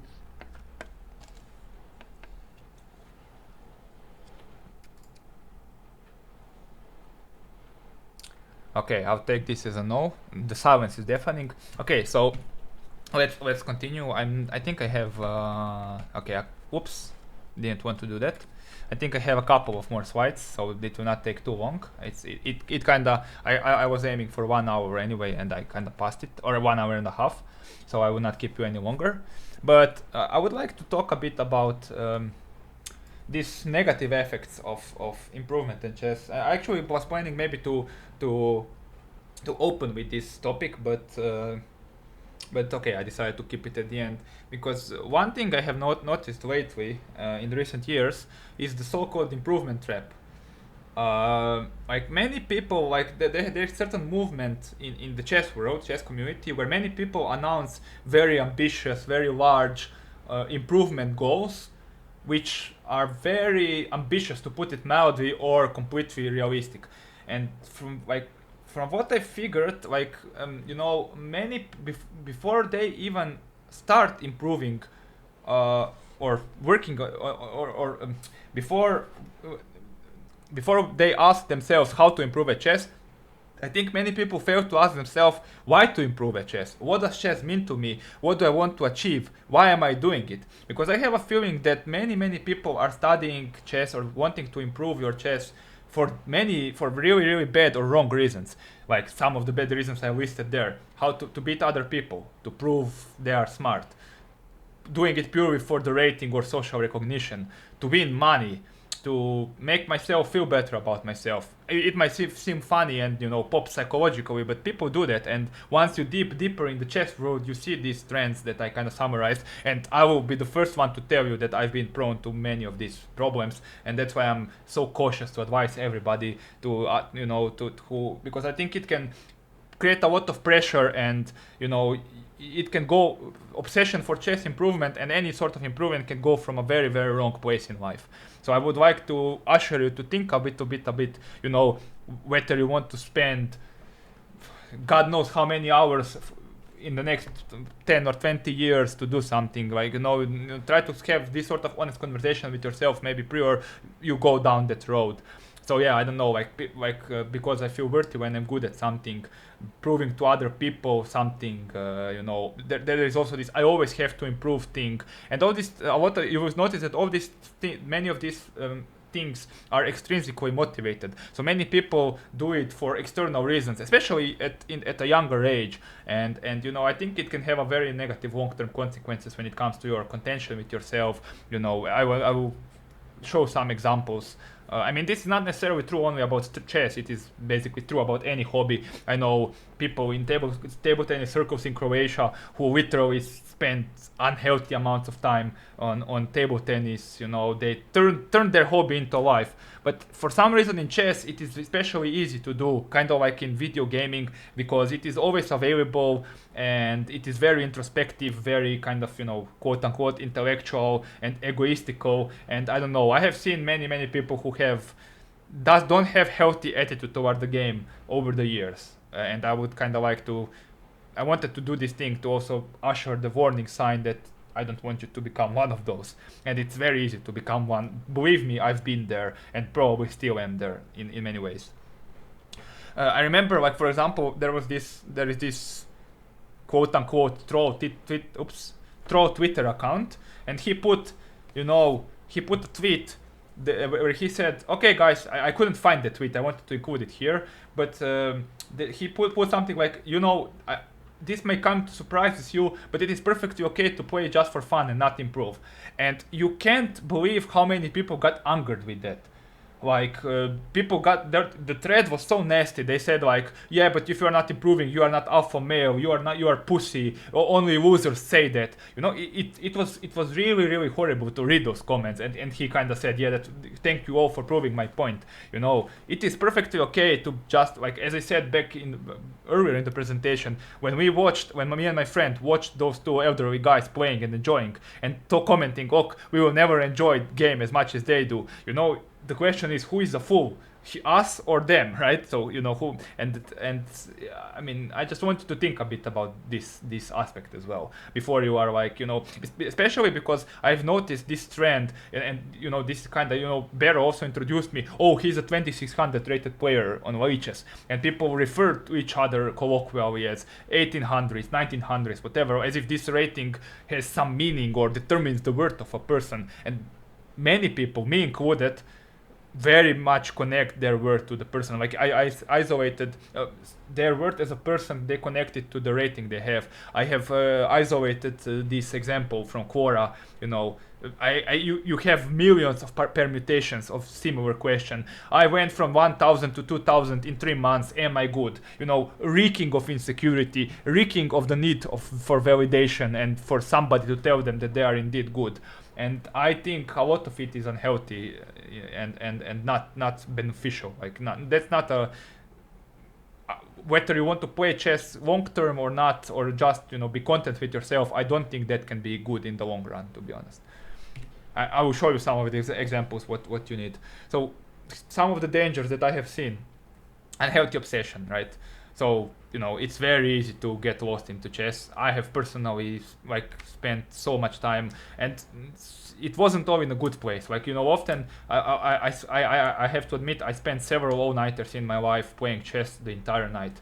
And I can assure you, when you spend the entire night and then have to go to work at 7 a.m., this is the shittiest feeling in the world. And usually I will get back to, like, it is connected to the second point, escapism. I often do it, I still do it, and I did it in the past more often when I was completely unhappy with my life, and then or parts of it, or with something, and then I would use chess as a tool to escape. A lot of people do that with different tools. Like, you can make an argument that drugs or any sort of addiction, and this playing chess all night is an addiction of a sort. Can be used as a tool of escape, but for some reason, for me personally, using chess in such a way is very easy. And try to be mindful of those I think especially if you're like an adult improver in any hobby, especially in chess, it's easy to get too much into it and to lose lack of balance, lack of perspective, put all your eggs in one basket. And the weird thing is, the less balance you have, the worse you play. The more impatient you get, and it just get you like, I was disgusted by chess at points, especially if at the end of an all night session. It's just a bad thing with no real benefits, I think. Identification is another thing that is very often, as I hinted earlier, like people attaching themselves attaching themselves to their rating, to the number, to their ability to play chess. Like I know a couple of chess streamers who who chase some rating goals, and I have witnessed several meltdowns on stream when a person isn't able to reach their goal. I have seen other people playing all-nighters also wanting to reach some sort of mental rating barrier. I also have a problem, for example, when I'm playing, and if I drop below 2600, I can't describe it, but at the worst times, I literally can't stand it. Like, it's so stupid, and I know it's stupid, but I have a problem. Literally, I have to play until I get back, and that's horrible. Like, that's it's really really bad and wrong reason to play the game. That is why I actually stopped playing a lot of Blitz and Bullet online and switched completely to longer, because I know that I know myself, I can't trust it, and now that everything in my life revolves about chess, like it's hobby, it's a career, I'm in even more danger of that happening. So I really need to be mindful and use measures to limit myself. And yeah, I'm trying to figure out a way that it doesn't happen. But for the moment, I really need to restrict myself. And this is something that happens to a lot of people. And I think it is often fueled by the constant need to improve. Like you constantly, I look at my rating graph. Oh, I've been 5 years the same rating. Oh my god, that's so horrible. And once again, this is very similar as in self-help industry, where people are like, you always have to improve. Like, no, what if at some point you realize, okay, I'm fine with where I am. It's not all about chess. I'm happy to be candidate master all my life or whatever. I'm enjoying. I don't think about it, and I don't need to improve. I'll try, but I don't need to. Yeah. As you will see, okay, this is a photo that I wanted to include. This is me in high school. This is related to unhealthy obsession. Also, this is more of a joke photo. Like, this was me in high school at seaside with my friends. I repeat, high school, 17 years, seaside with friends, and I'm doing bishop endgames from a heavier and theoretical endgame book. You could make an argument that this is unhealthy obsession, although, it is not as bad as this one, actually, and I'm not really proud that this is happening, but these are some of the excerpts of my lichess chats, which I think are the negative consequence of somebody giving too much to chess. Now, once again, it also happens in other games. I've played online MOBAs, I played Dota, all sorts of communities suffer from this, don't get me wrong, but, okay, somebody is raiding. Oh wow, somebody is raiding with 60 people. Thank you, Andre Star, for raiding. Anyway, so this is what happens when you go deep down the rabbit hole. And please note all the times, like it was all 3 a.m., 5 a.m. Okay, at least I didn't start, but I'm not proud of these moments. And I'm generally not an asshole, at least I think. I kinda, I'm strong-headed and I am like, opinionated, but I'm not like this. Like this is me at my worst, and the chess has brought out of me, like the game that has brought me so much beautiful things in life has also brought. Thank you guys, thank you Understar for raiding. We are just here having some sort of discussion about chess improvement and presentation for people from my uni. Yeah.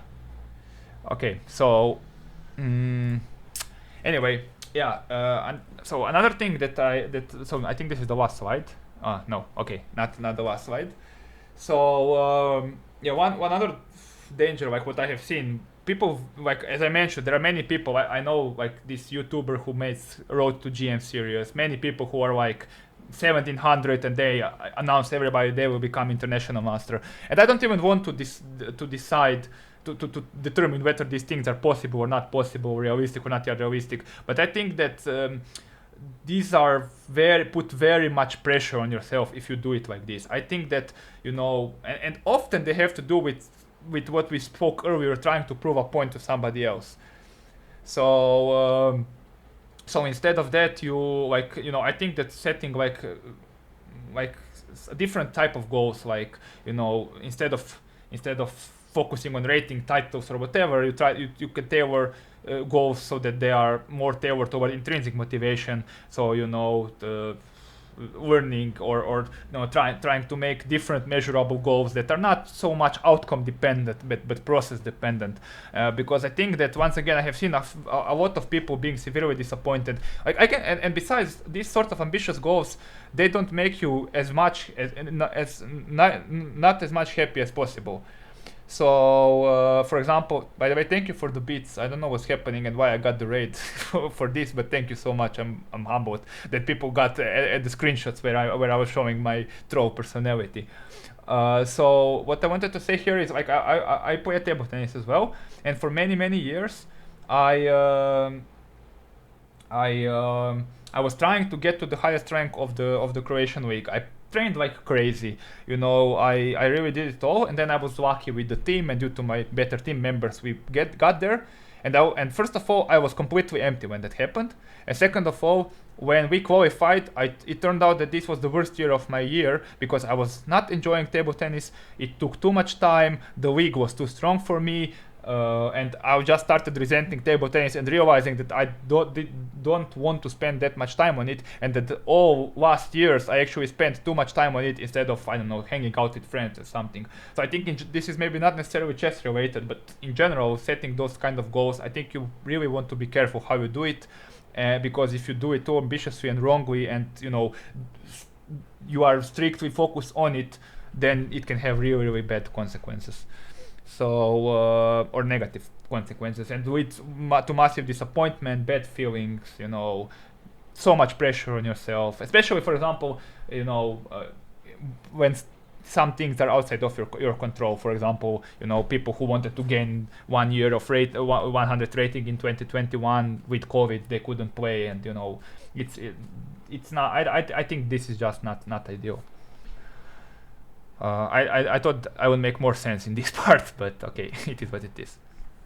Okay, so this is the last part, the conclusion. So I would like to wrap it up with some words of encouragement, maybe after all the depression and negative aspects.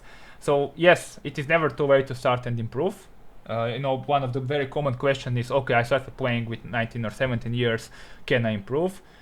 Yes, you can. I did, and there are many people who did, and a lot of strong titled players started very late. But once again, remember that playing chess and pursuing that goal takes a lot of time, and be careful not to put pressure or have ambitious goals. I think that always good approach is start with baby steps, start enjoying it and doing something, and see where it takes you, because you never know where it will take me. When I played my first tournament, I never knew I would start working in a chess company. It's not like I had a plan, in 5 years I have to be a CM and be published. It just kind of happened spontaneously because I managed to cultivate my love for the game despite all the roadblocks, setbacks and problems along the way, right? Also, once again, don't forget that chess is all about social aspect as well. As weird as it looks like many of my friends come from the chess world. Chess world is full of beautiful people. It is also full of some weird, crappy people. But I have met many wonderful people, and it's fun when you have somebody to, whether it's a team competition or friend with whom you are improving and stuff. But try to shift from actually, improving or rating or focusing on this or that result to find deeper meaning into it. Also, as I said, you never know, with the chess world growing, several companies appearing, you never know when you will get into, when it can provide you with some unexpected opportunities. And my last thing is, if it's not fun and if it's not enjoyable, at least most of the time you are doing something wrong. Okay. So, this is, I think, more or less it. Once again, thanks for watching. Thank you very much for raiding on the star. This is really nice from you. And I hope you guys find it at least a bit helpful. I know I talked a lot and I probably talked too fast. At some point I got very enthusiastic about it. Might have prepared better.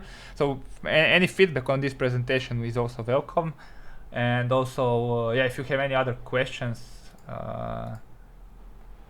If you have any other questions, if you want, if you can't think of something later, like you can leave comments, you can reach out to me, you can comment below the YouTube video that will be appear, or something along those lines.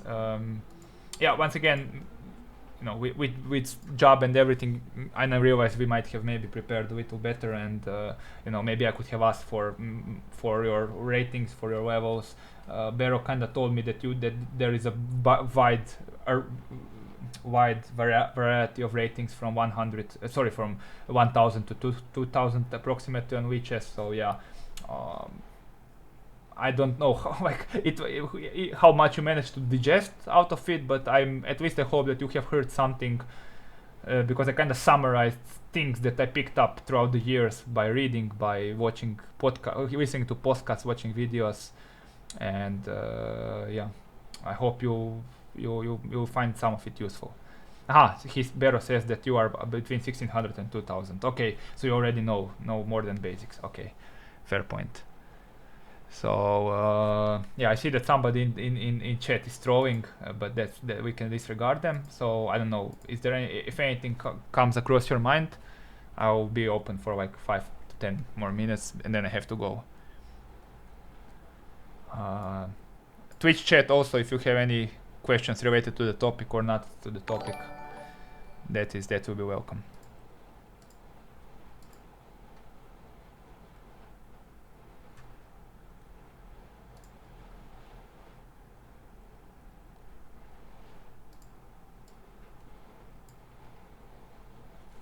Once again, the silence is deafening.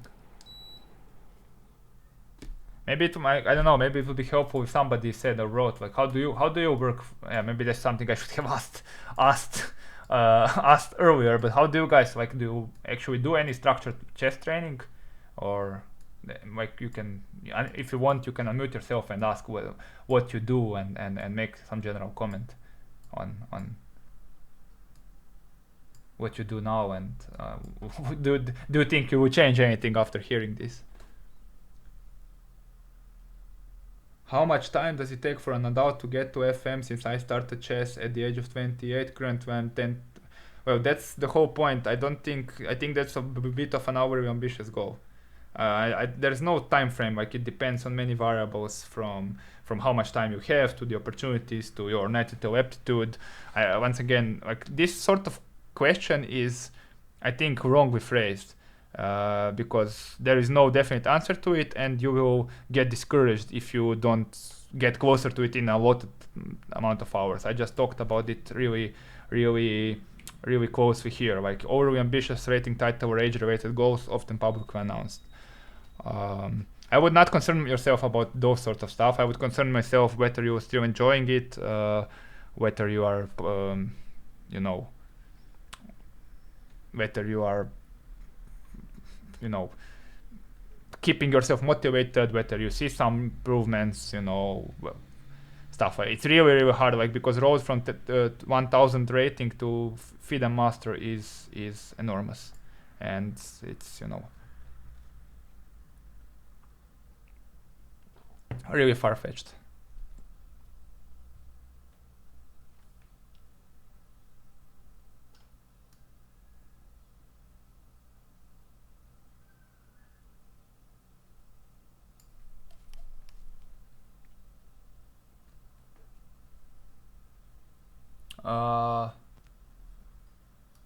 Luca, I think you unmuted yourself, but I don't know if you want to ask a question or.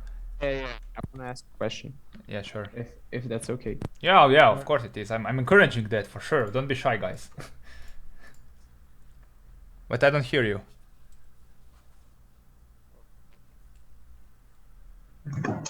Is this better? Yeah, now it is. Okay. So I wanted to ask, you said a lot of bad reasons to try to improve, but what are the good reasons to try and improve? Like, is it you like the game and that's why you want to improve? Is that okay, or like? Yeah, I might have maybe been too negative, to be honest. Yeah, Yeah, I didn't want to convey that. I wanted to advise caution there, but I might have gone a bit too far. No, definitely, like, don't get me wrong, it feels good to play good chess. It's incredibly satisfying, and improving is really, really, it is really fulfilling in a way, like when you see that you are able to do something that you were not. But my underlying point is, what is your approach if you don't improve? Like, it's perfectly, you know how Yoda said, Yoda said, do or do not, that there is no try.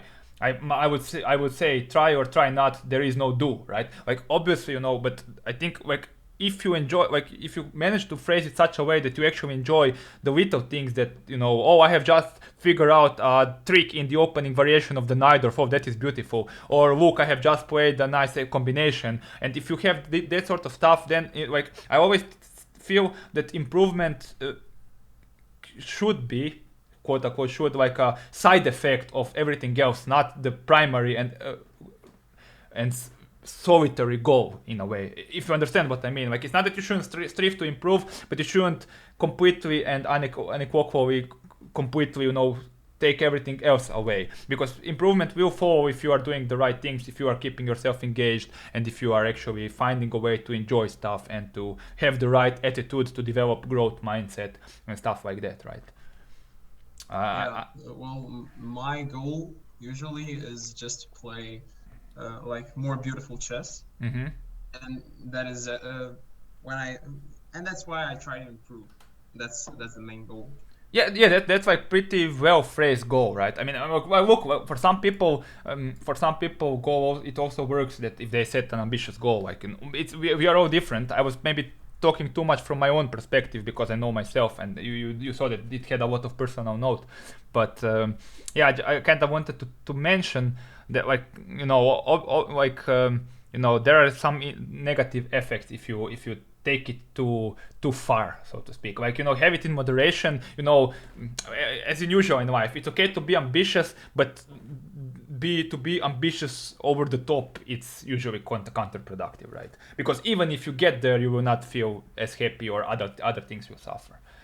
I don't know. Yeah, I might have. I might have to write an entire article on this topic, but yeah.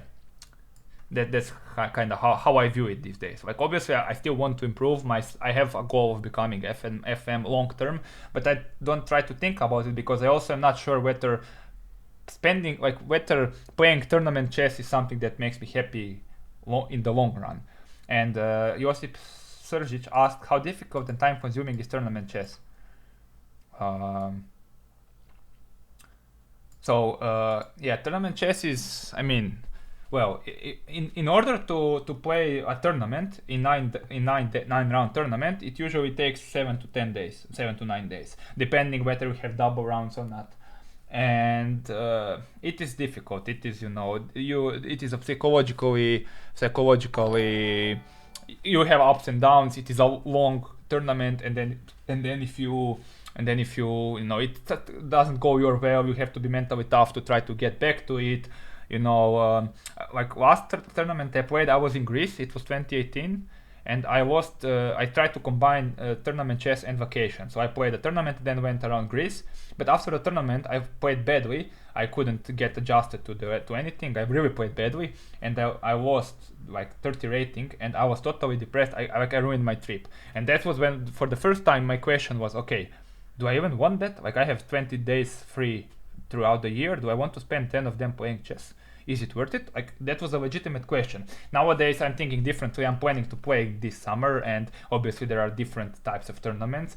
But it is a really, really big time investment, so to speak.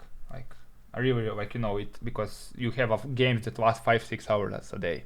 So yeah, it is tough. It is beautiful. Like, it is there is nothing like, playing a tournament game is something completely different, and general, the social aspect of tournaments is beautiful. That's why I really love some tournaments and some others not so much. With hindsight, going to Greece where I didn't know anybody, with one friend, it was not the best decision from that point as well. But there are many ingredients to what makes a good tournament and what doesn't. Okay, so Nikola writes, I want to play chess exclusively as... Oops, I lost my chat, one moment. Where's my chat? I want to play chess exclusively as a hobby. I might want a rating of around 1800 by the age of 60, but ultimately doesn't matter. However, I have this shitty attitude towards the game, whereupon when I play I'm too afraid to lose and get discouraged from the game if I do lose. How do I get rid of this shitty attitude and actually enjoy the game? Great presentations, by the way, extremely helpful. Oh, if I knew, I would tell her. So, where is actually? Let me actually. This is actually. I'll read you a passage from this book that I have here. It's called Chess Improvement. It's all in the mindset. So it says the difference between a fixed mindset and growth mindset when it comes to defeats. So fixed mindset. Defeats are deeply unpleasant and to be avoided at all costs. These show me that I'm maxing out on my finite chess ability. I tend to crumple in the face of failure and give up the game when I start getting beaten by stronger players, or worse, by the talentless schmucks I should beat blindfold. I'd avoid post-mortems and depressing engine analysis, or at least make sure I win those. And now for the growth mindset. Defeats are obviously undesirable but certainly remediable. These are inevitable if I'm to make progress, and they represent excellent learning opportunities. I seek out the chance to have a post-mortem, or subject my moves to an engine analysis to figure out where I went wrong. I show resilience in the face of adversity, and in the longer term, therefore I often find I'm overtaking more naturally gifted players. So, I don't know, yeah, I mean, I have the same problem, honestly. Like today when I start playing the game on lichess, especially if I'm in a bad mood, I almost start shaking, like when when the game starts. But I don't know how to answer it, because you are in conflict with yourself. On one hand, you say you are playing it as a hobby, and you ultimately doesn't matter, and you are aware of yourself. But then you have a shitty attitude, and when you are afraid to lose. I think sometimes even getting accustomed to losing, or having enough losses, or I don't know, playing some maybe wacky openings or whatever, or just like literally having a conversation to yourself after the game and saying, okay, oh, this was nice, oh, good play, trying to frame it in a different way so that you turn around the situation and say, okay, it is actually a good learning opportunity. It is oh, I did this wrongly. Defeats are inevitable. It is really, really hard, but I think with many games behind your belt, with experience, and maybe with active engagement of that part, with actually trying very actively to change your mindset, maybe you can make that shift. I don't know. Or I don't know, like try to see whether you play, like make an anonymous account and play it, play with friends, don't make the game count for anything if it's a hobby, and see, like try different approaches. That's why I stopped playing Blitz. Guys, this is really serious, so Dominic and Didrik, I'll ban you if you don't start throwing. Sorry, that's Twitch chat and my friends are being funny. Okay, so there is another question from the Twitch chat. It says, okay, I spend every day 2 hours in Woodpecker method for tactics. I'm 900 in lichess, 1600 in chess.com, current strength around 1500. I improved a lot than what I used to play before, and I have another 10 years of time before 40. I would like to be an FM at least. Yeah, but once again, I said, like, this is an ambitious and tough goal. Like, I don't think that, as I emphasized earlier, Kartik, placing this, I can sense from your speech that you are really thinking a lot about where your strength is, but I wouldn't necessarily think that. Sorry, can you unmute yourself? Thank you. So I don't necessarily think that, I can sense that you are really thinking a lot about rating where your strength is, but there are no ifs. You probably are stronger than 1000 if you have 1900 on lichess, but unless you sit on the board and prove it, it doesn't mean anything. And I wouldn't concern yourself with I would continue doing what you're doing. And if you are enjoying it, then fine. I wouldn't concern myself, will I be an FM in 10 years or not? So, yeah. Sorry, Matko, you wanted to unmute yourself? Or was it accidental? Somebody new joined here. I guess that was the thing. Or was there a question from the chat?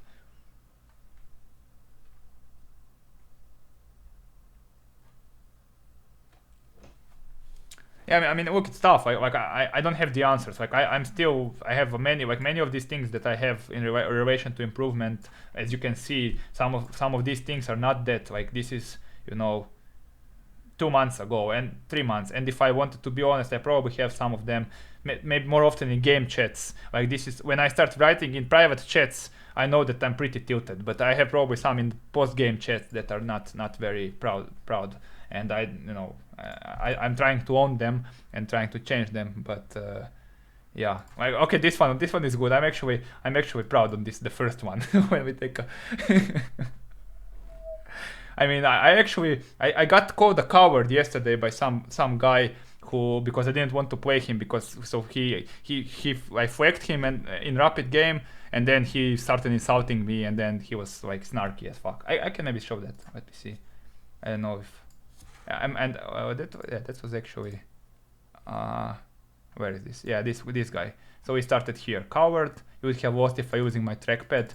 Most certainly so. Hope this makes you feel better about yourself. I wanna play tilted players, not watch them run because of low rating. And I got tilted here, and I said, well, got to increase your shitty rating then. That was yesterday. So yeah, and probably not the thing you should do, but yeah.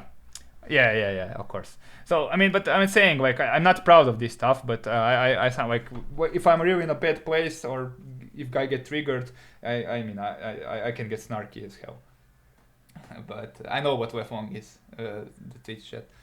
But yeah, I don't know. Like, I might have painted too negative picture now. It's not like that, you know. I just it's all fun and you know, obviously I wouldn't work in chess if chess was such repulsive to me, and I love playing more than anything else, but just wanted to warn people, because that is something nobody ever talks about in chess circles. Everybody is like, oh yeah, chess improvement, beautiful, you know, typical social media stuff. You see the highlights, you don't see the struggles behind, right? And many people are struggling with several aspects. So you know, let's paint the realistic picture. And there's what, you know, it's a grueling job, and then, you know,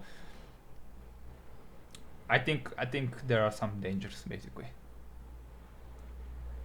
Nice things you show to younger generations.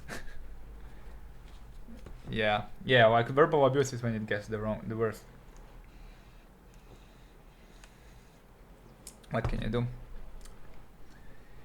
Yeah, anyway, okay. I think I'm going to call it a day.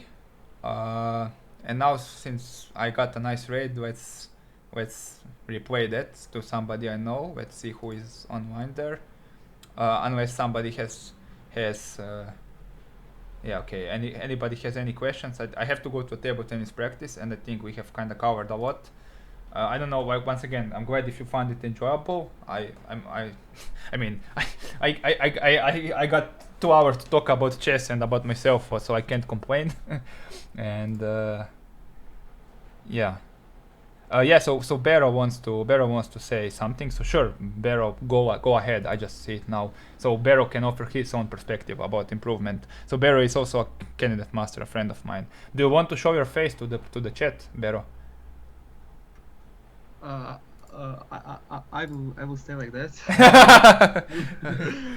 I don't have a good camera right now. I just want to say, well, I started to play chess actually to get in high school, which I wanted to go, and I started in late primary school. And actually, the thing that got me attached to the chess was my friends, and we played like each week, and we grown together.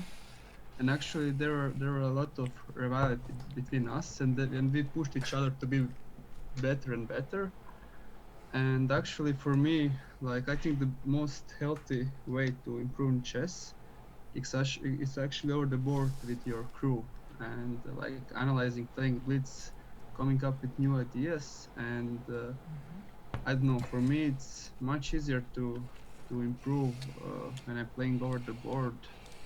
And of course, when you're going with someone in a tournament, let's say I went with Sven Pizza, which is my good friend. He's international master, and like we analyzed each game for a long time, and a lot of times Leon Levaich helped us. He's almost a GM and will be soon, I hope. And for me, actually, yeah, for me that was the biggest impact, I think, in my improvement, and it was really motivating because I really enjoyed playing chess.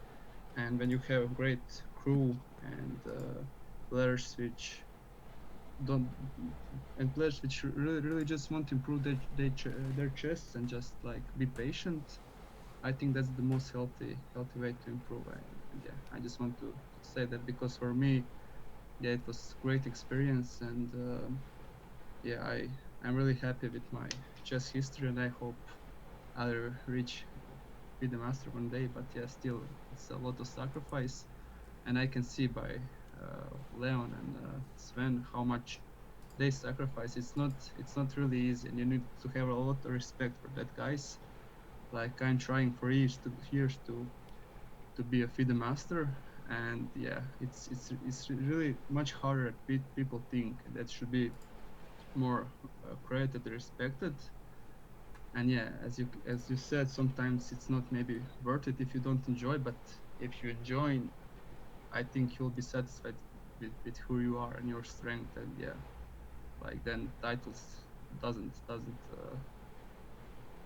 they're not valid so much, I think. And yeah, for me it's enjoying, but yeah, I'm pushing myself to the limits, and I want to be master one day. But yeah, as I said, like if not, I'm still really happy, and I won't regret every minute I played.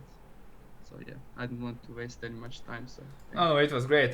Somebody's throwing in the chat that do not you need to go know that I have to go to table tennis, but it's okay. I'll be late, whatever. No, I just wanted to say that that's why I emphasize this social aspect so much, right?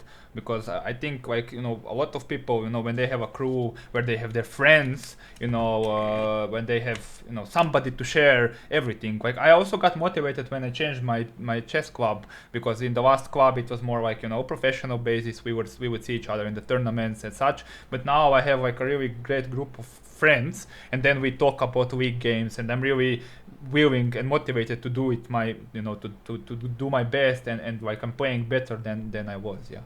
Can I ask you, Bero, when did you I don't know your exact rating history, but I guess you also started improving, plateauing at some point, or your improvement stopped or stuck. So how did you, like, first of all, how did you deal with that, and what is your current like attitude toward chess? Like, how much do you work? Like, is it something that you are postponing when you have more time during college, after college, or in summers, or how do you approach it today? You know. Well, for me, like I was playing a lot in high school, and I went from 1800 to 22 FIDE.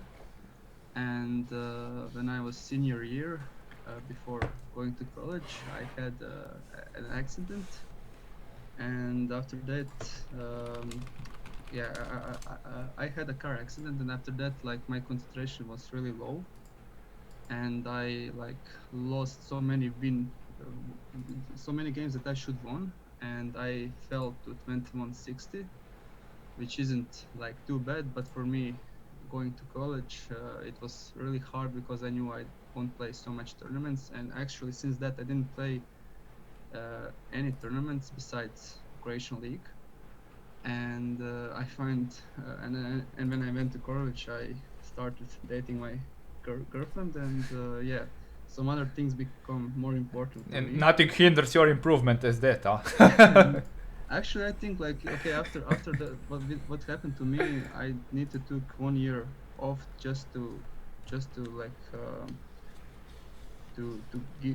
to see, okay, I need to stop a little. I'm playing really bad.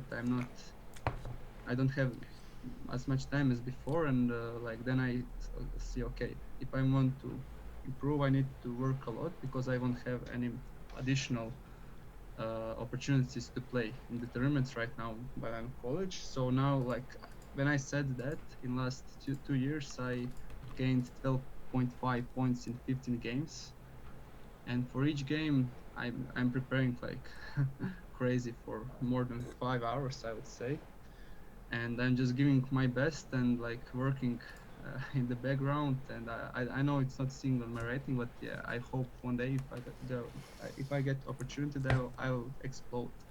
Yeah. So for me, it's like I'm not worried about rating right now. I'm just focusing on my improvement as much as I can. And yeah, like I'm really hungry for tournaments and chess, and like it's matter of time. Even if it doesn't, even let's say after college, if I won't have time, like I'm so happy playing chess. That's for me like just playing the league, pushing. We want to go to the first Croatian league, and we have great team and great chemistry, and I will have a lot of great games. And for me, it's for now enough. And yeah, I'm really motivated because I'm not playing only for myself. I'm playing for my team, and we want to go to the first league and just enjoy there playing with grandmasters. And yeah, and then for me that's even more motivation. Although like yeah, last 3 years I didn't.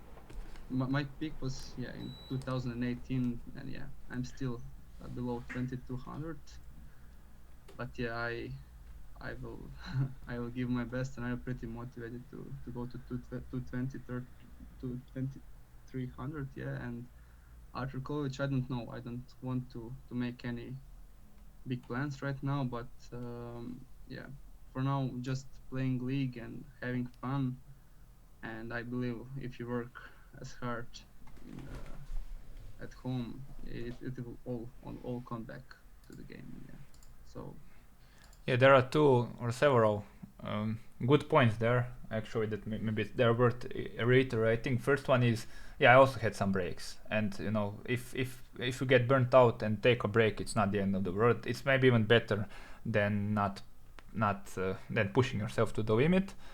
And second of all, as I said, like rating means jack shit. Like I had the same rating in 5 years ago, and maybe I was better in some practical aspects, but I'm pretty sure I know more about chess today, and that I'm overall a better player. I mean, I said it's worth jack shit until you prove it over the board, but objectively, especially with West tournaments and all the work, I'm pretty sure I know more.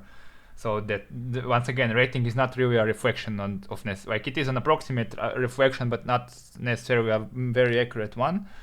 And last one is, yeah, don't, like, you know, it happens often in chess that you work nothing, work nothing, and then suddenly something clicks, and then you are like level or two, or something just happens, and then you suddenly become much better player.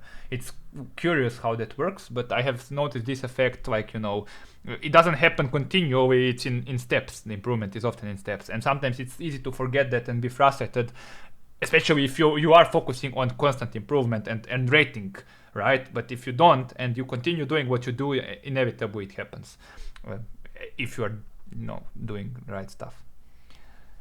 But okay, I kind of really need to have to go now because I'll be waiting on the training. So thank you everybody for listening until the very end. I really appreciate it. I mean, I don't know, it was 2 hours long. Yeah, I hope you enjoyed it. I got free content from my YouTube, and yeah, hope once again, if you have any questions or whatever, discussion is always open. You know where to find me and Bear or whatever. And yeah, I wish you good luck with your improvement and with your studies and everything. And yeah, talk to you some other time. Now, as for the Twitch chat, I think we can go raid. Let's raid Doji. So Doji is my co-worker and friend and player, so he's playing some Blitz now. So let's go to him just in case. So I'll be ending the stream there. Thank you all for following. Thank you, Andrea, for support. Okay, I didn't want to change the scene. And yeah, so this will be available on a lot of places, so you can find it. And yeah, have a nice day, everybody, and good luck with everything. Good luck, Vero, and yeah, I'm still waiting you for that beer. Bye. Okay, I'm raiding this, but I'll also end the Zoom call right now. See you all, everybody. I haven't seen you all, but maybe we'll get to meet one day or play together. See ya. Goodbye.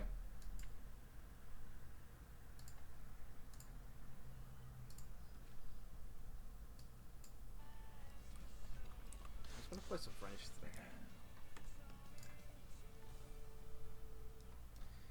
Flagmaster Namek is rated with a party of 26. Thank you very much, Jacob. I saw you were streaming. I only watched a few minutes, but it looked very interesting.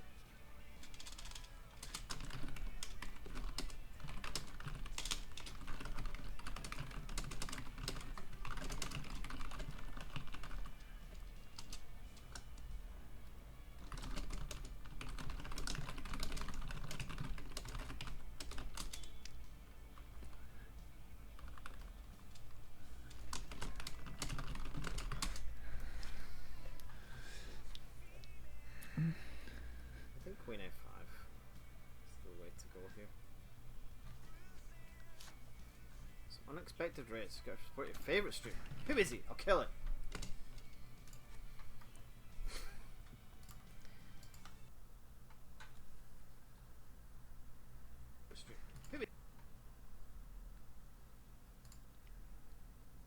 Yes, Nubi, yes.